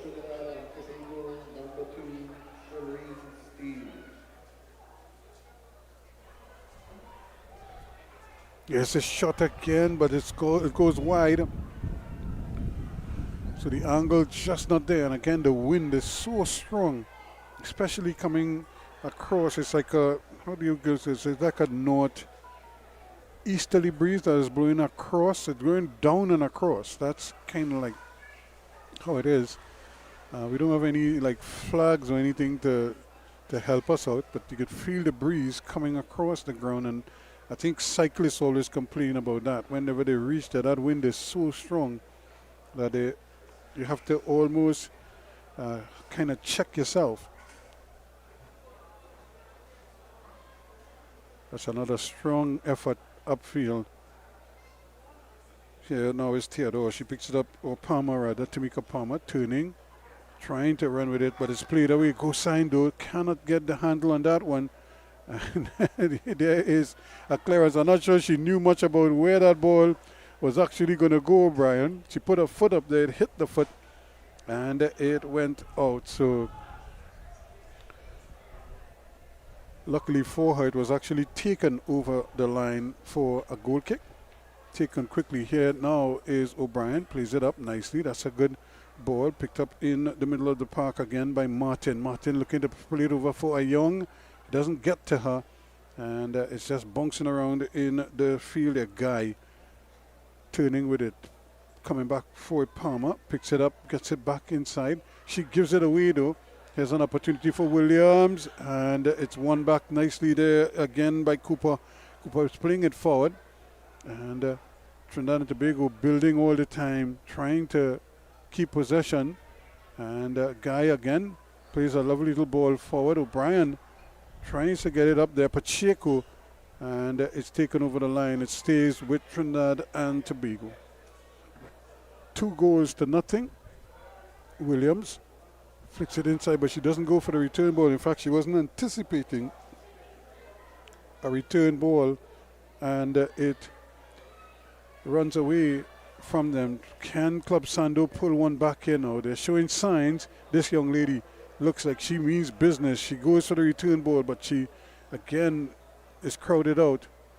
And a chance here. The ball bounces around, and the referee says it's going to be a free kick. There was an infringement there because Ramuta was kicked just as she got her foot on the ball. So it's going to be a free kick right where the referee is, just to the right of goal. And that's the one thing about this ground. The ground is so small that they marked it like how they'll mark a regulation size goal, a game, a field. And look at how close to the end line is, to the sideline is the end of the area. So the area is regulation, but it's not made to the dimension of the actual field. Because as you step, 3 meters in, you're in the area. That could be a real challenge for wingers and for defenders, wing defenders. Could be good for wingers, it's tough for defenders. Here's the ball stabbed over, and again it doesn't come down there. Trying her best, there's Beam. Hoping to give it. So Trinidad and Tobago trying to make one more substitution. Nero is coming on, and Williams gets a breather. So Amaya Nero, here she is, getting a touch, trying to keep possession of it, but she loses the handle. And again, robbed of it quickly. Here is Nero again. Paul is picked up quickly by Paul, but she gives it back of Guy. Guy is being harassed by Gosain. Gosain comes back, the goal scorer, and they're still battling for it. Trinidad and Tobago 2, Club Sando 0, and just a little bit ahead there of Nero, who's just come on as the substitute. Immediately getting involved in the skirmish as the rhythm really has gone out of the game. Although Club Sando has come into the game a little bit better in the second half, they've certainly shown that they do have some quality players. It's a question now, can they keep it going? It's aimed at Gosain, still battling for it. And now it's going to be a free kick to Trinidad and Tobago. The referee not allowing the advantage there, but he did spot the infringement.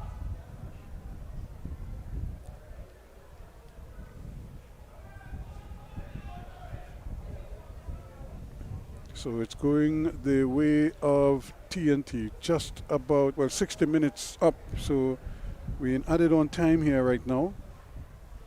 And a chance here for Rodriguez to maybe go to goal. She plays it forward. Look who's tracking it down. And she scores. Well, well, well. The flag stayed down. And she has her hat-trick. In the 61st minute of play, and Nikita Gosain tracked it down, controlled it well, and finished it with a plum. Nikita Gosain, the hero for TNT, with a hat-trick on the day. She looks up to see if the referee's assistant flag was up. It stayed down, and she finished with a plum. And she did the right thing. Finished first. Let the referee assistant make his decision. And his decision was play on. She played on, and she finished. And that would be it. So just on full time, Nikita Gosain completes the scoring here, a convincing 3-0 victory over Club Sando. And again, pleasantries exchanged by both teams, which is always good to see despite the battles that might have taken place. So congratulations to them, and some positive signs there for the young ladies as they celebrate nothing victory. And it wasn't the prettiest, as they say, but when you get into the habit of winning, that is all that matters. So again, 2-0 at the half. Nikita Gosain in the 7th and the 30th, and then in the 61st she completed the scoring to make it 3-0 in this exhibition. But that's the first of 2 exhibition games. We'll get to game number 2 in a short while.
we get ready here now as we welcome you back to Skinner Park in San Fernando, where we have the Moruga Tableland in their nice blue outfit. And they, of course, will be kicking from right to left on your screen. They are the officials for this game. And the men in red are the Pitchmen FC. And they are being led by their goalkeeper, Romeo Brown.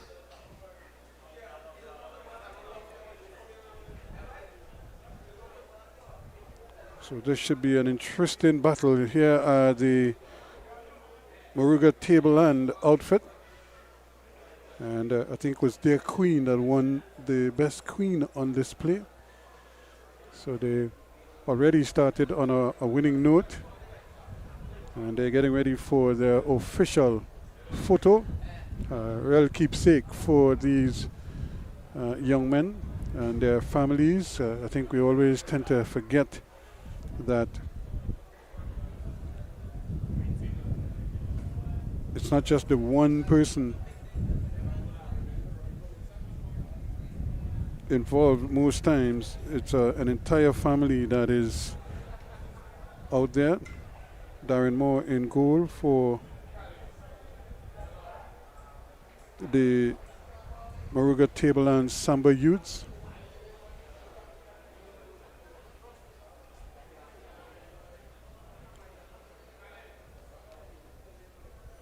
So the men in red will kick things off here as they try to maybe just switch things around a little bit.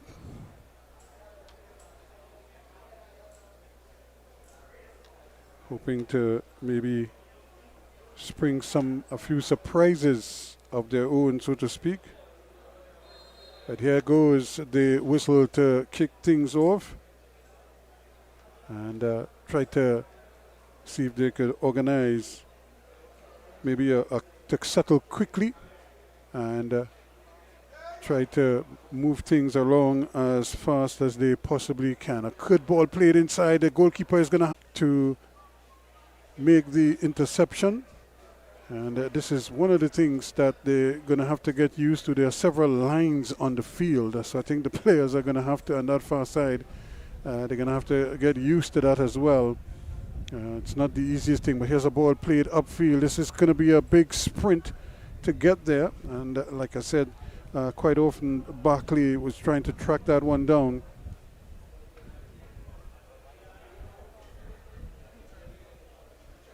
Romeo Brown, Barkley with a nice little header across. Now a chance to get the ball infield.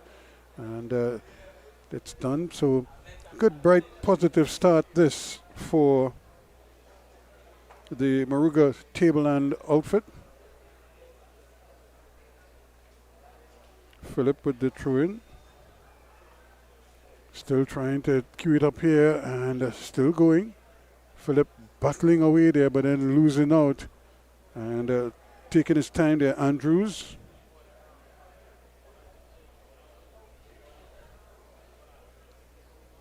Here they come again, twisting over on that far side, trying to get the cross in, but it's a wayward one.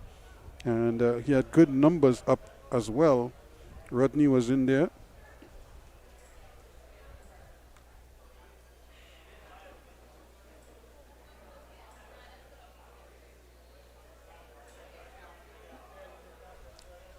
Romeo ball again picked up quickly. They're moving into their positions nicely. Here they come once more. That's a good dribble. He fell down. This could be a chance here. Great opportunity there. The ball came across as a low cross and not able to really take nobody there to pounce on it and get it over the line. Goalkeeper didn't have full possession of it.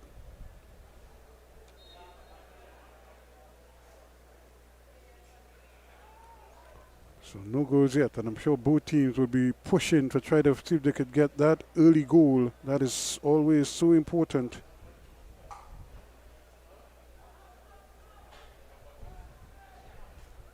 Again, the breeze is going to pick it up and take it away.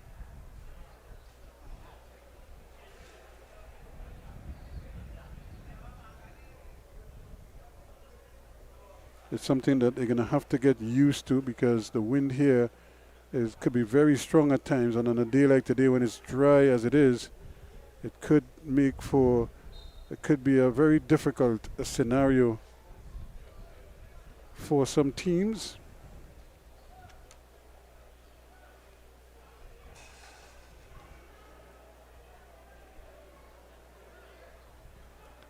Just as I said, the dimension of the field, I think they have to get used to it.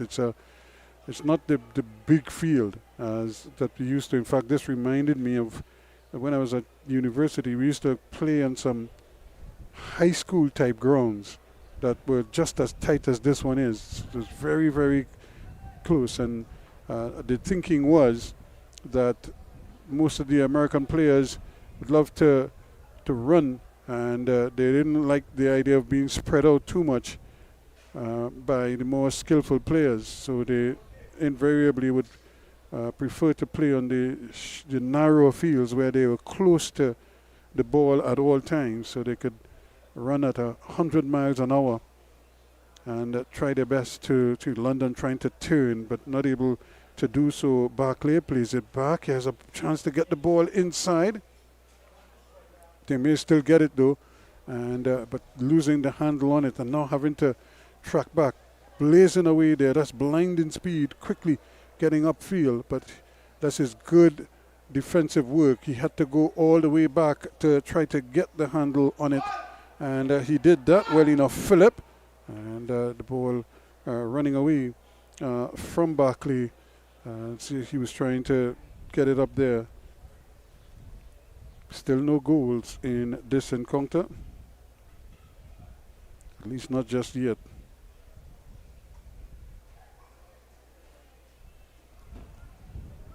Ball thrown in by Dunton, gets it back, looks up, sees that he has Joseph with him. He decides to bypass him and instead plays the ball up. Here's London, the captain.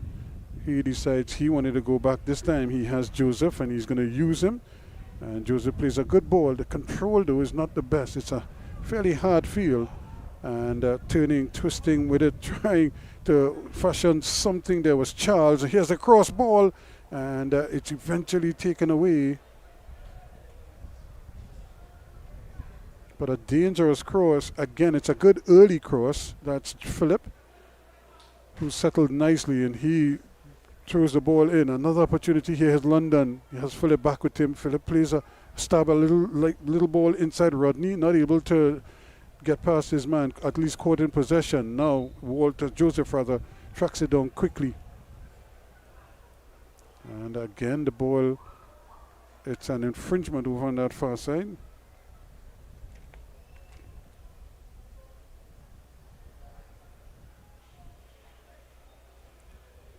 So a free kick to the pitchmen. They try to settle down here as quickly as possible.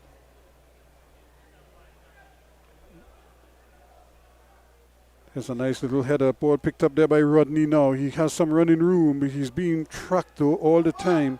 Can he get the ball across? And the goalkeeper does well to come and intercept it there. Romeo Brown had to be brilliant there, and he was. And then quickly the ball is on the other end where Darren Moore picks it up for his team.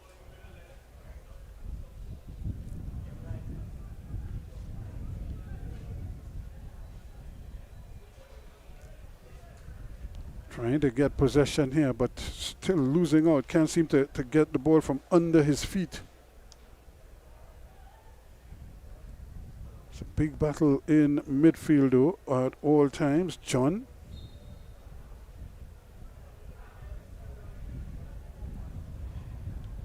He will get the free kick.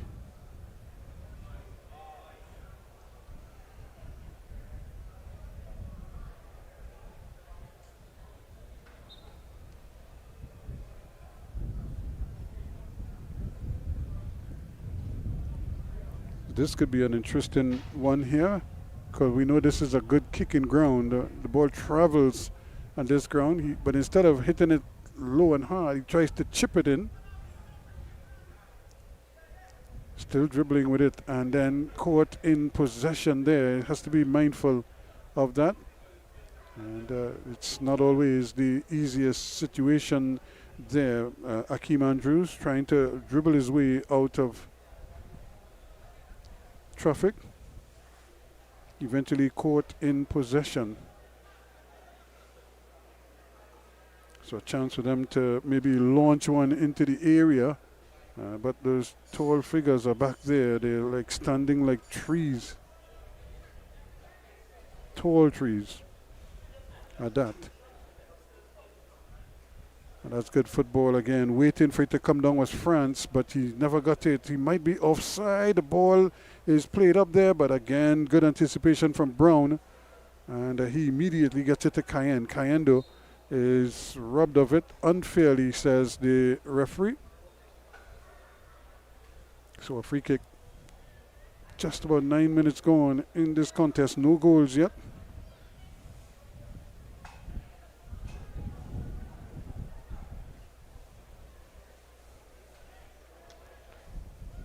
And a little overhead kick, but to no avail. Not going to hurt the goalkeeper with that one.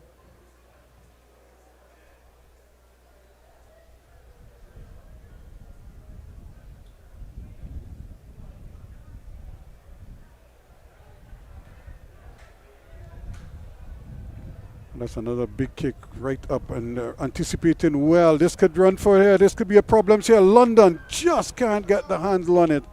As he was looking to sprint away into the area, he stepped on the ball and the opportunity was lost there. So a great chance for them to finally try and break the deadlock. He would have been one-on-one with the goalkeeper had he been able to control that ball. And instead, he stepped on it and the opportunity was lost. Still no goals.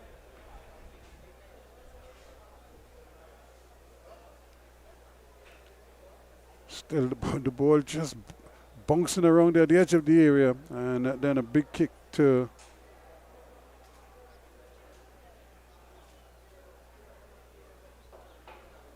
try to maybe ease the pressure, but aimless in the end, so it goes behind.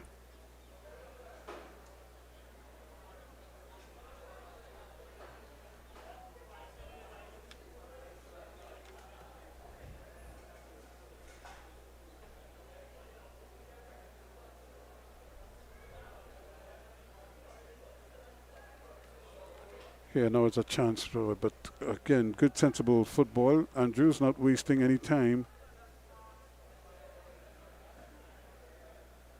making sure that it goes out of harm's way and it stays out of harm's way.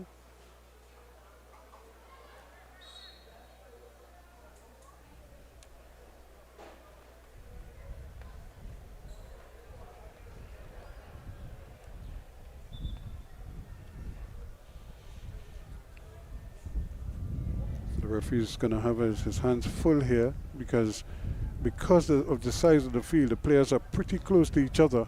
Here's a shot at goal. He was trying to maybe catch the goalkeeper, nap in there, and but again the wind takes the ball, and Jaheim Phillip, his crack at goal went awry.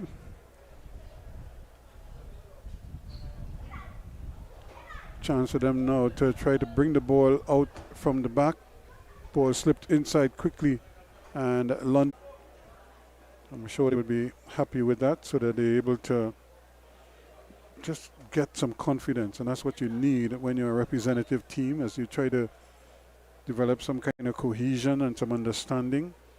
Best place to do that is in a game situation, but that shot came right across the face of the goal, and for a moment there, Darren Moore thought about going after it, and in the end, he opted not to, and he didn't have to because it went sailing right across the face of the goal. So there is more.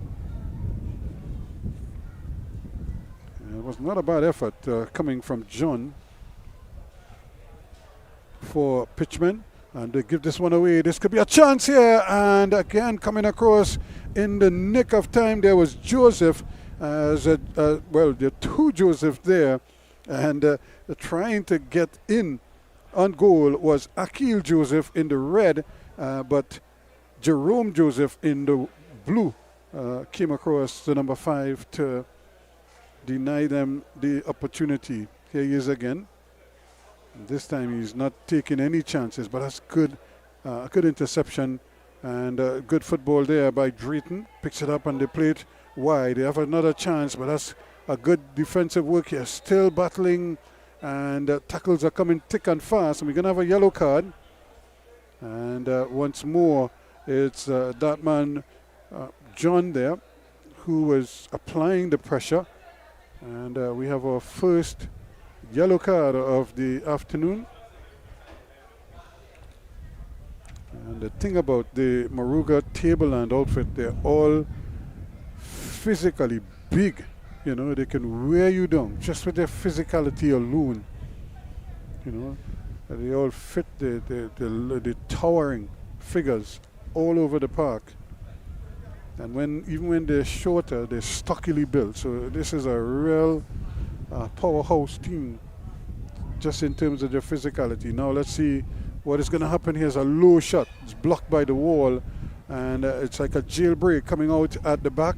Here's the ball across. That's a great stop. Not a chance at it, and back-to-back stops there in the end, and making it look so good. Teasdale, not once but twice, he was able to get his body in the way to deny the attack from the pitchmen, but they keep coming.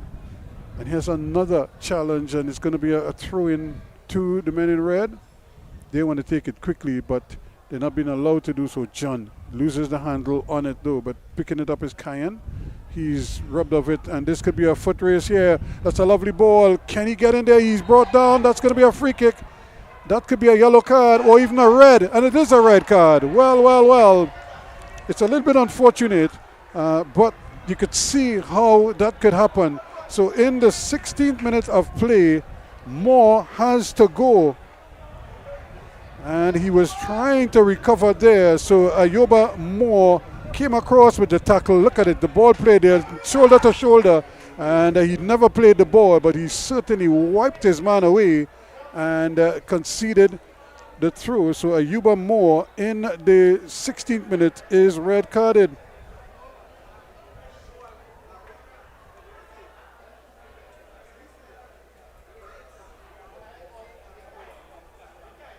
And the reason he got the red card is because he was the last defender.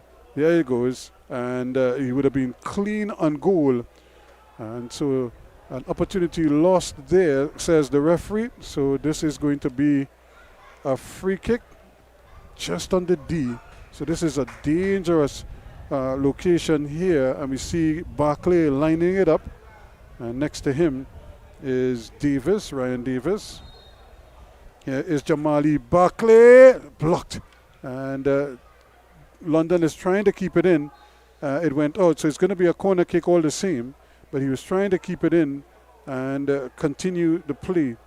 So a dramatic turn here now is 10 against 11.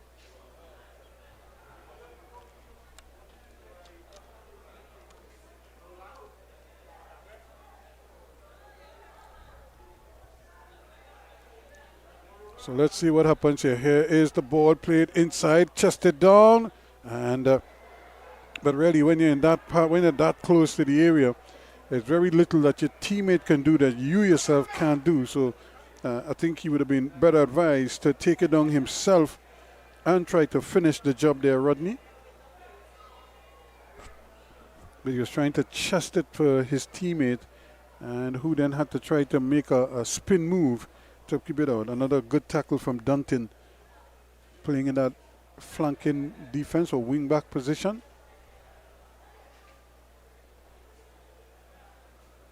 Keeping a close eye on the wingers for pitchmen.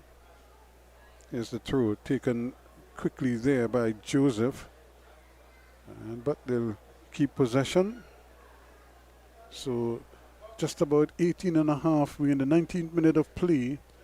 And a throw-in to pitchmen. They're down to 10 men, so they have to kind of do a little juggle with their formation. But how often have we seen 10 men run the team that is at a full complement and run them ragged?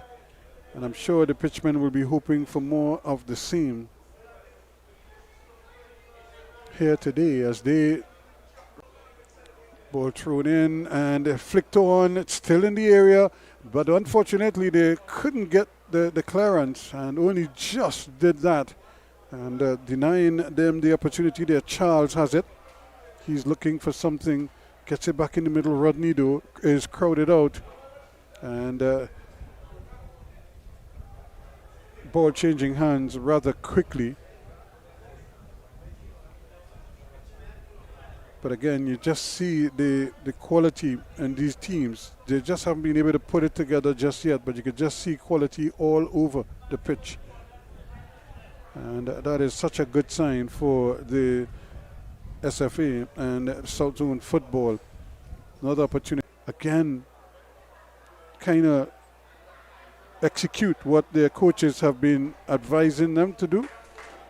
And if it means bringing it out of the back. And this is the kind of game that you could, even if you lose it, you don't worry too much about it. But what you're looking for is movement, the kind of movement that you want from your players. You want the execution. If it's a turn, a control, a shot, that's what coaches are looking for. Combination plays, moving set plays, things that they practice, and how well they execute those movements, those plays. There's this one up in there. The goalkeeper is going to come and claim it. And that was a serious push there. But the goalkeeper Moore, very pitchman trying to build. That's a lovely little turn there from Drayton. Here the ball comes inside. And really needed to take that shot first time. Still trying to turn his man and then loses out. Drayton does well, goes past one, goes past two, and as he was going past the third, well, that's enough, says the big fella Davis, and just kind of nudged him off his stride. Free kick taken quickly.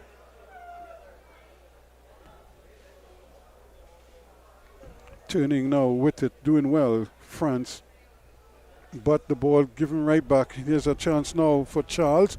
Charles still has possession. Here's London coming a little bit deeper this time. And away they go. Over on that far side it goes to Davis. Davis looks up, sees that he has Dunton overlapping. Dunton plays a nice little ball inside to London, but London can't keep the hand on it.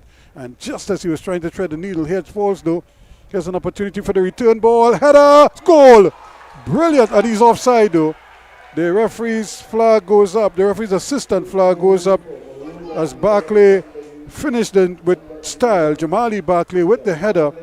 And here it is. You could see the early ball. And he was just drifting offside. But it was a good finish. And that is what the coaches would want to see. The movement was very good as well. So still no goals in this encounter, just about approaching the 25th minute. But again, if you're just joining us here on Tiger Sports as well as on 360 TV, pitchmen are down to 10 men. They lost the big defender Ayuba Moore in the 16th minute to a red card for a tackle. He was the last defender, and the referee didn't have a choice really but to issue the red card. And he was tackling, trying to win the ball, and just basically wiped his man away in the process. Barkley went sprawling over, and the referee didn't have a choice but to issue the red card. And that's the rule. Not too many people like it, but it's the rule that they're abiding by. And as a result, his team is down to 10 men after just 16 minutes, but they've done well so far. In fact, they've held their own, one would have to say. They've held their own well.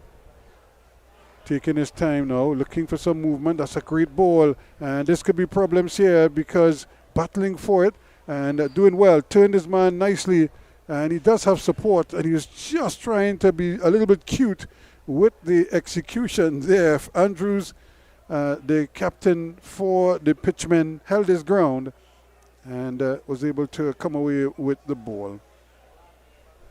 So a good sequence there again. Like I said, you're seeing all these promising moves, an indication that some of these teams, some of these players have been working hard and preparing for the start of the season, and this is a great opportunity for them to showcase all that work that they've been doing at practice in their little fields at home or wherever it is they train most times. Ball headed down. That's good football. Taken back now. Dunton plays the ball inside to London. London looks up. He's a little bit slow in getting started, and he kind of had his head up, or had his head down, I should say. And now they get a chance to run with it. Can he cut inside his man? He does. Still going with it, trying to get away from him, Rodney. Can't shake him though. And then when he plays it over on that far side, Phillips can't control it. So 0-0 the scoreline. Still have some time to go. 27.5 minutes gone. Just about 2.5 left in regulation. It's remember, these are 1 hour exhibition games, 30-30. Cayenne ran into some problems there, but he did well, the little fella. And then just as I was praising him, he played an errant pass, nobody there. And it goes out for a throw-in. Throw-in to the men in blue, the Moruga Tableland Samba boys or Samba youths. Here they are now with a chance to get the ball inside. It's back in the middle again, turning, twisting, trying to get control. Barclay gives it up. And opportunity for a shot that bounces off the hand. Now here is London. Drift one point. Can he slip it inside? And that should be a goal. It is. Well. He couldn't miss from there. And that is because they were able to prize it out there. And the man, Quinn Rodney, on spot in the 29th minute of play. So that is the man, Quinn Rodney.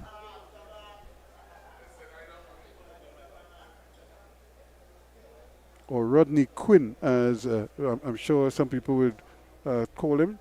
Makes it 1-0. And all the work, though, done by London. That lovely run to the byline. And then he hooked it back. And that really had the defense scrambling. And they were not able to get it out. And as a result, it allowed Rodney the opportunity to tap in from close range. He couldn't miss one. He was almost under the goal, under the bar. And although we saw Philbert Jones miss one pretty much similar to that some years ago, he got under the ball, hoping to really finish it. Here's a shot, and straight at goalkeeper Moore, who accepted gleefully and pulls it out. So we're closing in on the half-hour mark. Movement, bringing it forward again, trying to keep possession now, and which is good, sensible football on their part. Davis plays a lovely little ball forward, offsides again on Barclay. So just 1 minute of added on time.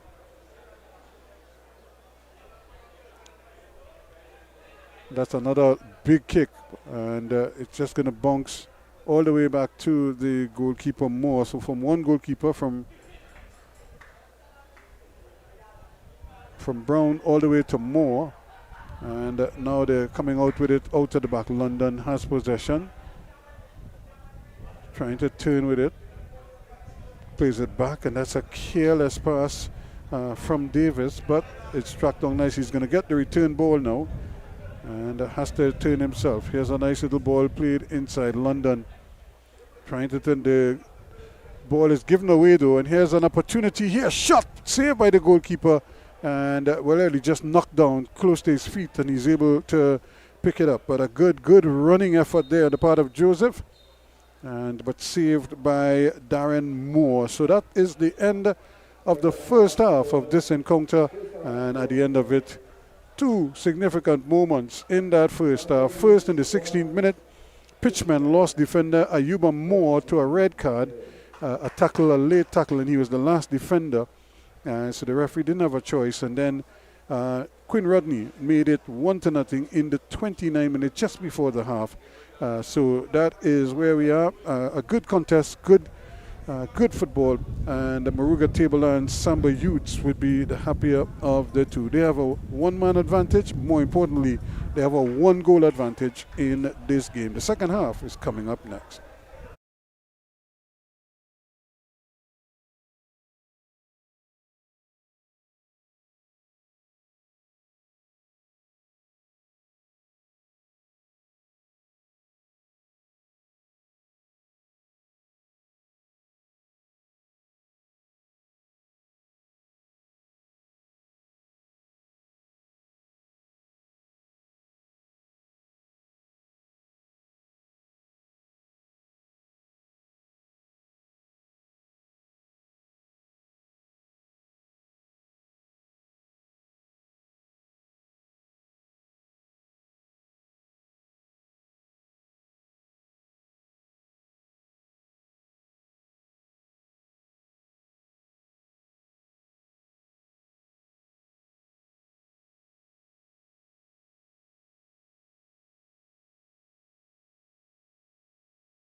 As we welcome you back here to a bright sunny Skinner Park in San Fernando. We're getting ready for the second half of the second exhibition game to signal the official opening of the Southern Football Association's football competition for 2023.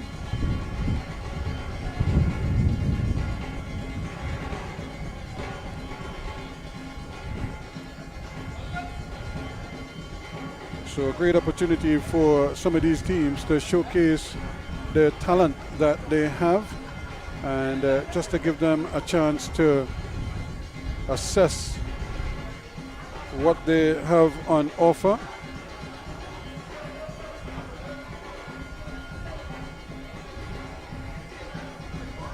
So it's a really a good time for a couple of these players to really show that they mean business.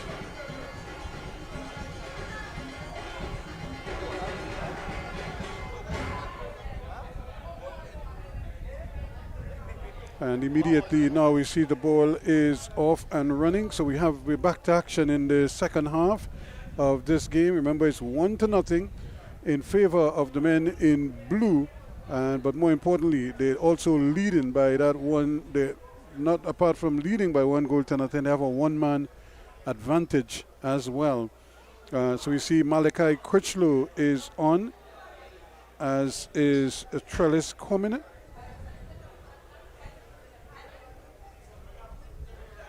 That's a lovely little turn in there by Robertson, Isaiah Robertson, who's another substitute that is on the field.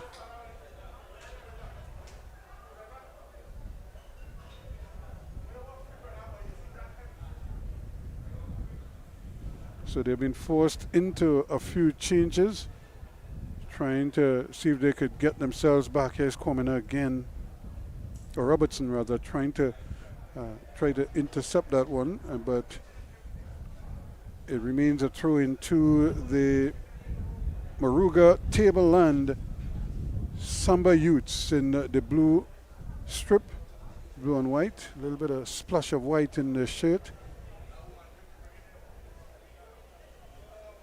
So it's not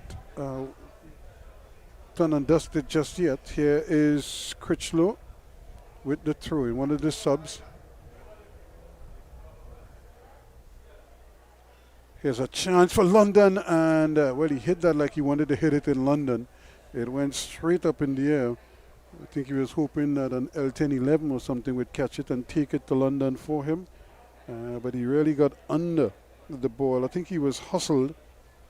And the thing is, when you're trying to execute a shot like that, the bouncing ball, you have to wait until the very last moment for it to come down. Because once you snatch at it and you put any kind of power at all in the shot, chances are that it's going to do exactly what that one did, and which is go up, up, and away. Here again is a nice win here. Critchlow wins it back. Here's your goal scorer, Rodney Quinn. Looking for some movement, not much. They're still going though. Slicing and dicing. Can he hook it back? That's goal number 2. As easy as taking candy from a baby. Is similar to the first goal. And this time it's London, the man who just skied one. Well, he was making amends in the 33rd minute of play. But what a run by Quinn Rodney. He plays this one inside, and there was London right between the defenders to slap it home. Andy London makes it 2-0 now to the Moruga Tableland Samba Youths. Look at him, he ran, and then he just set it up on a platter for his captain. Couldn't miss from there. So 2-0, it is 2 similar goals. Now, here's a chance for them to tack on another one. That's a great ball. This could be number 3. It is. In the space of a minute, 2 goals. And this time it is Barkley, the man on spot, Jamali Barkley.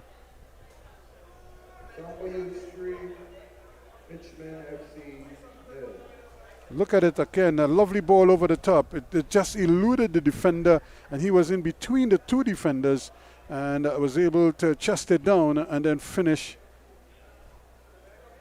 with some aplomb. Again, the ball sat up nicely for him, and he didn't have to hit it too hard. Once he got it past goalkeeper Brown, that was that. So 3-0, and consider we were 1-0 at the half, and we only about 4 minutes into the second half, and already 2 goals added. And this is an opportunity now for the team to make some wholesale changes. They're going to bring on some of their reserves. And it's almost like it's like 5 players are going to be substituted. So this is going to be wholesale changes coming up here now.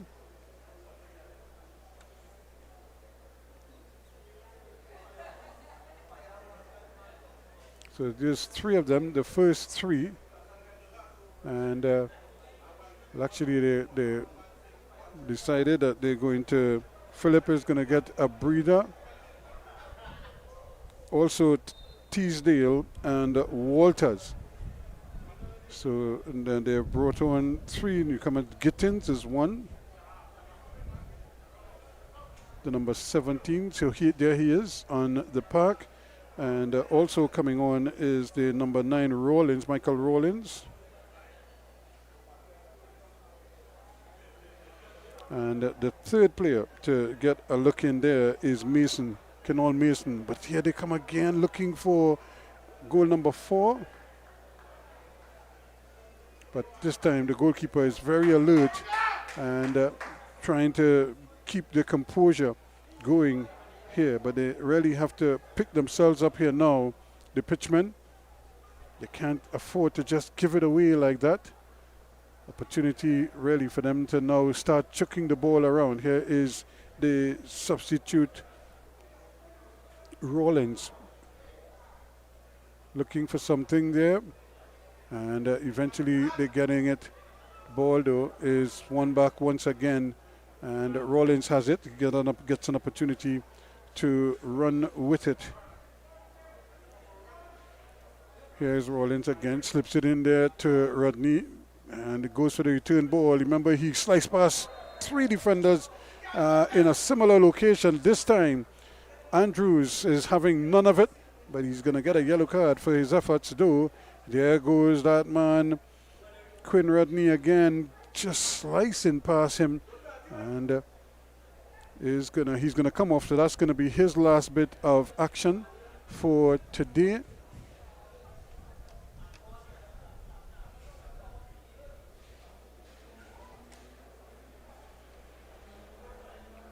So a lot of substitutions being made. Dunton is getting a breather, as is Rodney, and also getting an opportunity to take would be Barclay. So the entire forward line, the front 2 would be changed, and they've also brought on the number 18 who has come on. So it's wholesale changes. Here's another opportunity, and that is another goal. So just like that, really a great opportunities. And there's almost a Charles looking up here. The defense caught napping the goalkeeper again, also in no man's land. The free kick played in beautifully, and it goes in.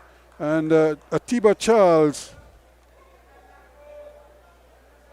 makes it 4-0 now, and more substitutions. So there he is, Atiba Charles backing off, realizes that the goalkeeper was badly positioned, and then he just curled it away from him and nestled it into the Jep nest, so to speak.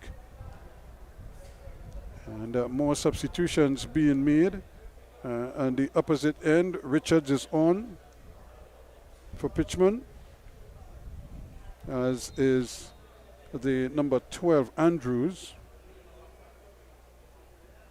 So that's the danger of being a man short.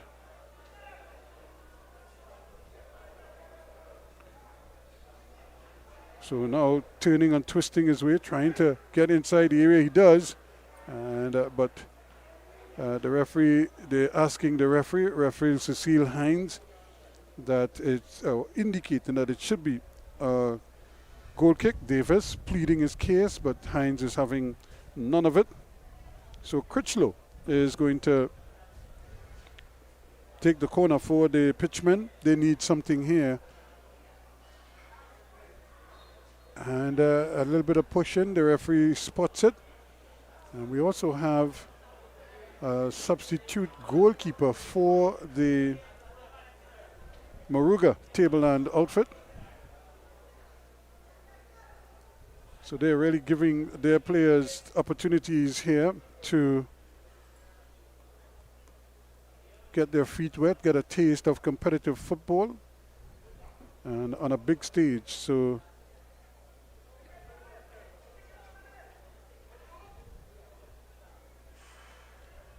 it's going to be a throw-in to be taken by the number 8, who's just come on the field a short while ago, Francis.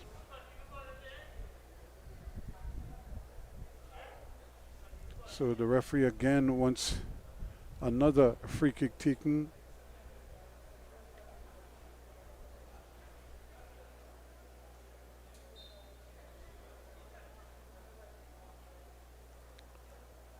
Still trying to keep possession. Here they come again. Francis gets it back and looking for some running room, and he's not going to get there.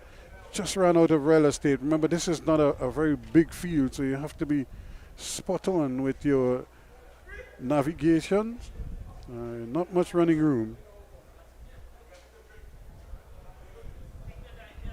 Andrews hits it upfield, and that looked like it touched the hand, but the referee says play on. And here we go, play on they do. Lovely little ball played in there, trying again to free up Francis, but not able to. And Robertson turning, still trying to go in there, but loses out. And that is going to be a throw-in to the men in red, the pitchmen. But they are trailing badly in this game by 4-0.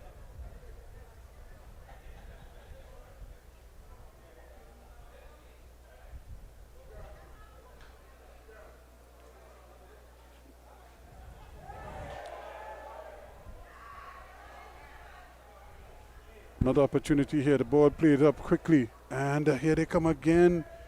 Just not able. That was a good saving tackle there, and there's a heavy collision. Trying to get in there was Andrews, but he was just blocked off in the end.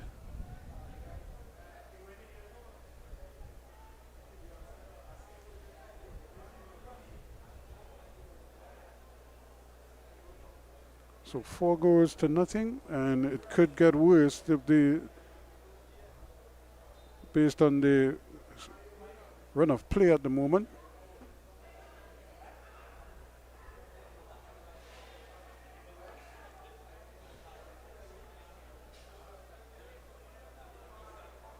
Battling for it in the middle of the park. Good skill again by Rollins, turning, twisting, gets it up there. Now lovely turn. London turns away from the pressure. He has already scored 1 goal. We'd like another one as this one just sails there. Not a bad effort. Again, picked up his spot there. O'Brady saw that he has room and fired away. Almost chipped the goalkeeper. So 4-0. Again, the 29-minute Quinn Rodney just before the half was 1-0 at the half. But then we had 3 goals in quick succession here to make it 4-0 now. So the men in red certainly would have been hoping for a much better performance, certainly a much better result, but it's not coming their way just yet anyway, as they try again, looking to build and not able to do so, at least not just yet. And the ball played upfield, but it's a little bit too soft, and trying his best there to get something starting Critchlow, but nothing doing for him.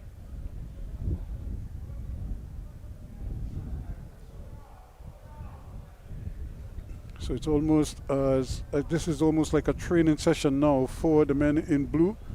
They could run their plays, run all their sets, and pick things out as they like. Here's Francis, but he runs into some trouble here, and they give it away. Coming again, Critchlow gets it up on the far side where it's picked up here now. They have possession and looking to build Andrews, but again the ball is changing hands so quickly, and the men in blue are coming forward in droves now as they have numbers up. A chance here, and Francis was trying to get off a shot and not able to do so as quickly as he would like. Norton is on the field as well.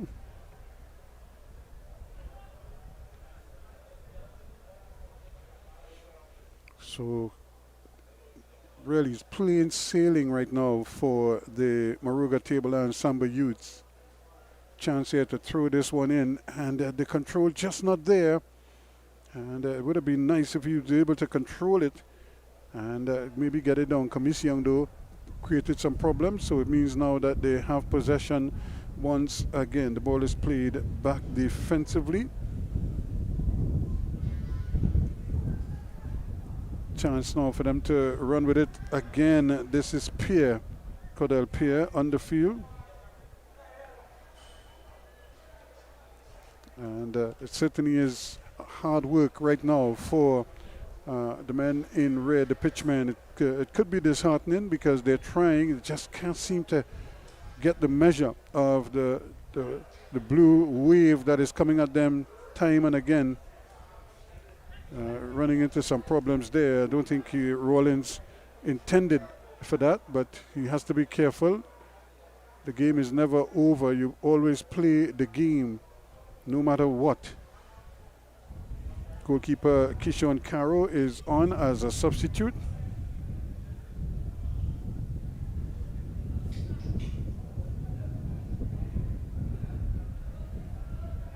Here they come again. Lovely ball played back inside. Here's Commission. He just can't get the handle on it, but he does well. He tackles back, wins it back. However, it might set an opportunity for pitchmen.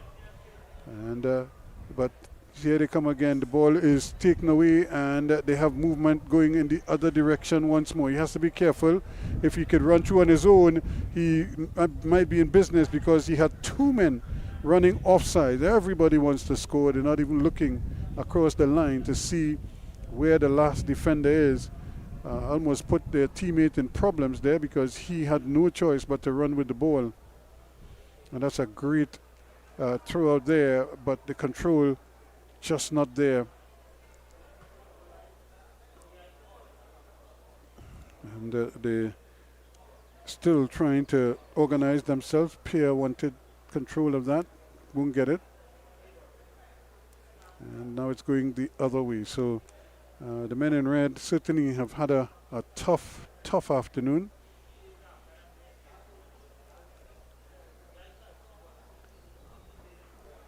And it could get tougher if they're not able to stop the flow. And when I say the flow, look at it again, trying to break away. Commission was trying to sneak in behind the defense. Pierre has it. He's looking to play it across a little, almost like a no-look pass. But creating problems there. Not able to finish with. Neptune had to check his run and his pass.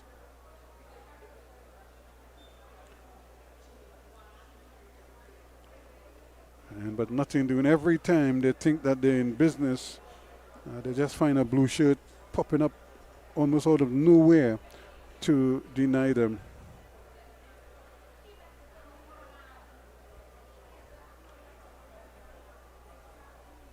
So more substitutions as they try to, as they say, empty the bench so that everybody gets a little piece of the action.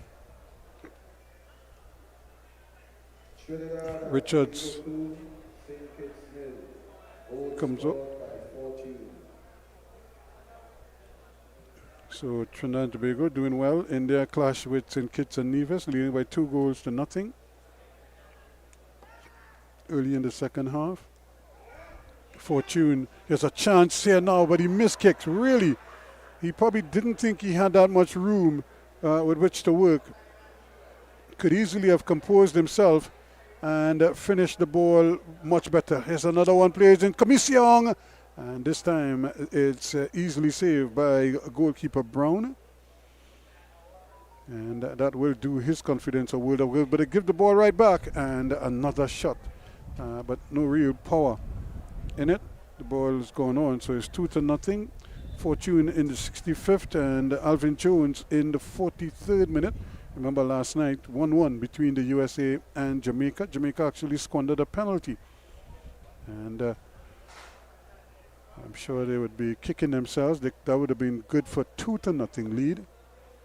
And then in the second half, they had to endure a torrid time because it was almost one-way traffic as the U.S. turned up the heat on them. But they scored with just 2 minutes left in regulation. This could be dangerous here as the ball is won back in midfield. So good hustle. In fact, to their credit, the pitchmen are still battling. The reserves who've come on have not given up. And they're still trying. He's offside. He came from an offside position, and so once he went offside. He went offside for the ball, the through ball. It never came, and he had to leave an offside position to try to disrupt the flow or prevent the ball from going forward quickly. So 4-0 it is, and it really was a fantastic. It's a chance, and it's blocked. Good work again by goalkeeper Kato coming out and creating enough of a nuisance there to prevent them the goal scoring opportunity. So a good chance there for the pitchmen to probably pull one back, but just like that, the door closed on them rather quickly. Just about 10 minutes left in this encounter. Remember, these are 30-minute halves. So a good opportunity for them there, really, for them to try to pull one back and maybe get some momentum.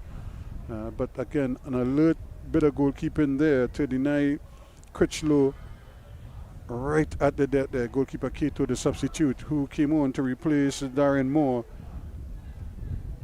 Moore, who had a pretty good first half, gave way, and again, the Samba youths really using the game as maybe a tool. This is all part of their development and a part of their pre-season training.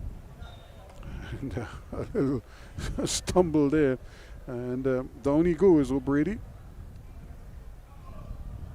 So time really running out now on the men in red, the pitchmen. They need something here, but they're under pressure yet again. Cutting inside, thinking about the shot. Here it goes. It stings the hands of the goalkeeper, who still comes in, and it might still get there. No, it doesn't. Captain Andrews is back there to tidy up for them, but that was a rocket coming at goal, and Brown parried it, but then lost the handle on it. This is dangerous. What is he doing? Trying to run out of defense, and that creates all kind of confusion back there when he could easily have left it for the goalkeeper. Talking about for the goalkeeper, here comes that man Brown again to his team's rescue. But again, they're trying to dribble out of defense, which is a cardinal sin. It might look good, but it certainly creates problems for them. Now, can they get the shot on? This could be dangerous here. However, because the ball was close to him, he almost mistimed that tackle there, and he had to be careful.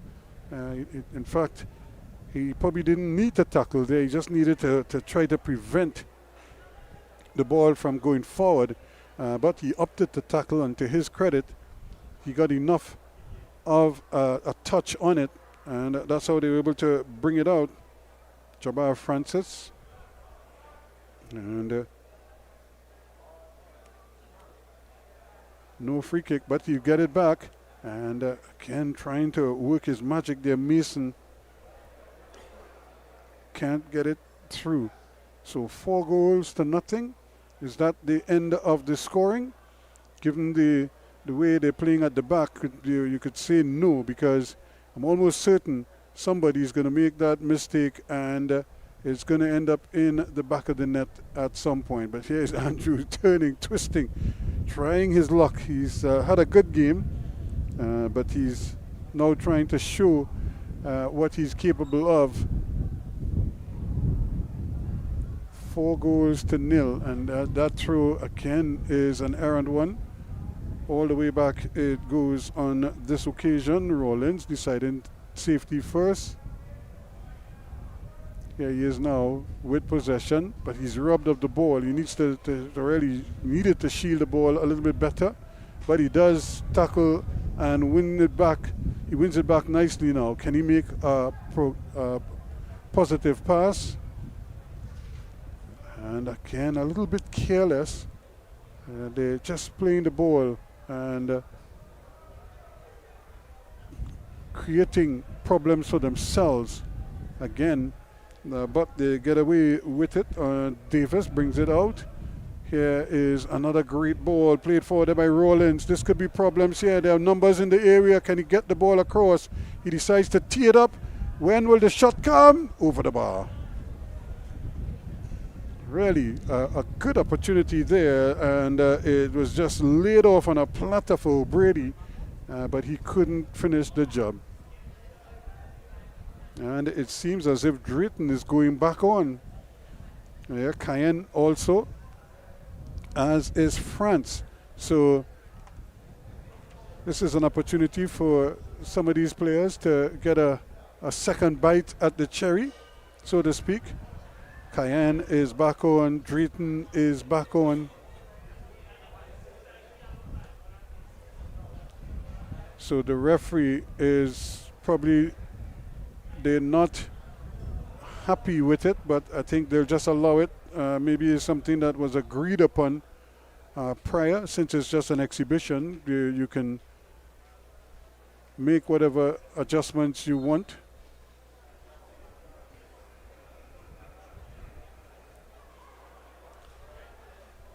So great football now, and trying to run away with the ball as he's back on the field.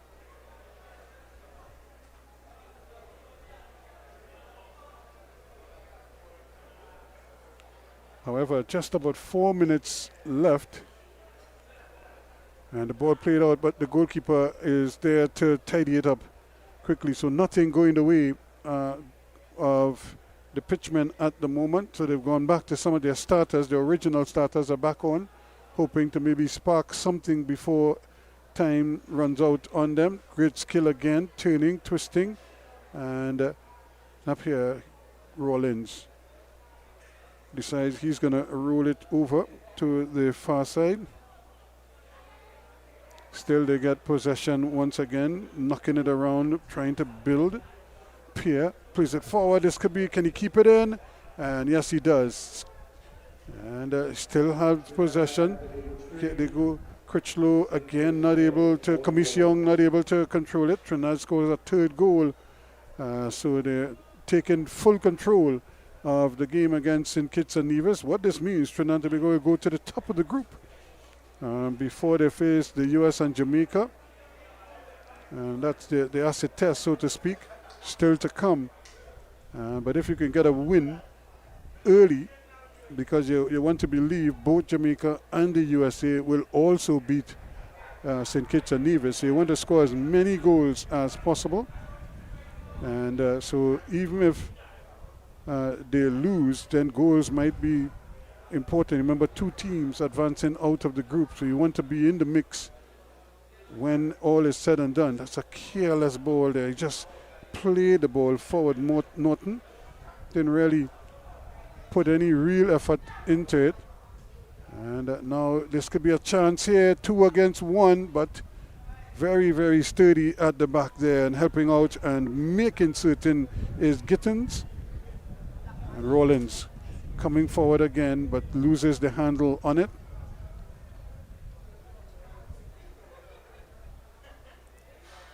Another ball played into space and nicely dealt with in the end. So it's going to be a goal kick. Good defensive work, just shadowing the ball. Span, Jerome Span, just allowing it to run.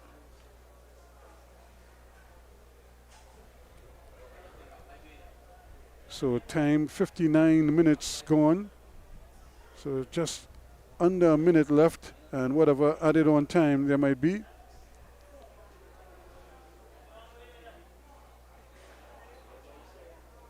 And they just give the ball away. Careless football in the end, and now they've conceded a free kick. So can the pitchmen get something right at the death here? We saw the Trinidad and Tobago U17 score one late. Are we in for a repeat here in the last minute of regulation time? I haven't seen any added on time from the third official, or the fourth official I should say, but we wait to see. In the first half we played just 1 minute of added on time. So as the sun has covered, the shade comes over from the main stand, shades most of the ground. Just a little sprinkling, you see it on the top left hand side. That's the only area of the field that isn't really in the shade here as a result of this main stand. As the sun goes down behind us, here is the free kick. Brilliant save indeed by young Kato. What a lovely little save that is from the substitute goalkeeper. And he got the applause from his teammates. And really a good strike again by Andrews. He's trying his best here to keep his team in it, but nothing doing. As the ball is played out, it's going to be a throw-in to the men in blue, the Moruga Tableland Samba Youths. They lead in by 4-0. And really, it's only their own lack of concentration that is denying them opportunities to probably tackle on another one. However, they're in no danger. But that is the final whistle in this encounter. And what a save by the youngster to keep them off the tins just at the death there. What a fine save it was from the substitute Kishon Kato, with a brilliant diving effort there to push that one around the post and preserve the clean sheet. I'm sure Darren Moore would be happy that they were able to finish the game with a clean sheet. And you look for positives even in defeat. So I'm sure the men in red would be thinking, they'll look at the areas that they came up short and try to correct them the next time we see them. And we want to wish them all the best in the league competition for 2023. A similar thing for the Moruga Tableland Samba Youths. They must be happy as ever with a fantastic victory here. 4-0. They led 1-0 at the half in the 29th minute. Quinn Rodney just on the stroke of half-time. And then in the 33rd minute, Andy London made it 2-0. And then a minute later, Jamali Barkley tacked on a third. And then in the 36th minute, Atiba Charles with a wicked free kick that flew in to make it 4-0. So that is the final score here. And as we leave you for the last time at Skinner Park at the official opening of the Southern Football Association competitions for 2023, the very latest score here is Pitchmen FC 0, the Moruga Tableland Samba Youths 4.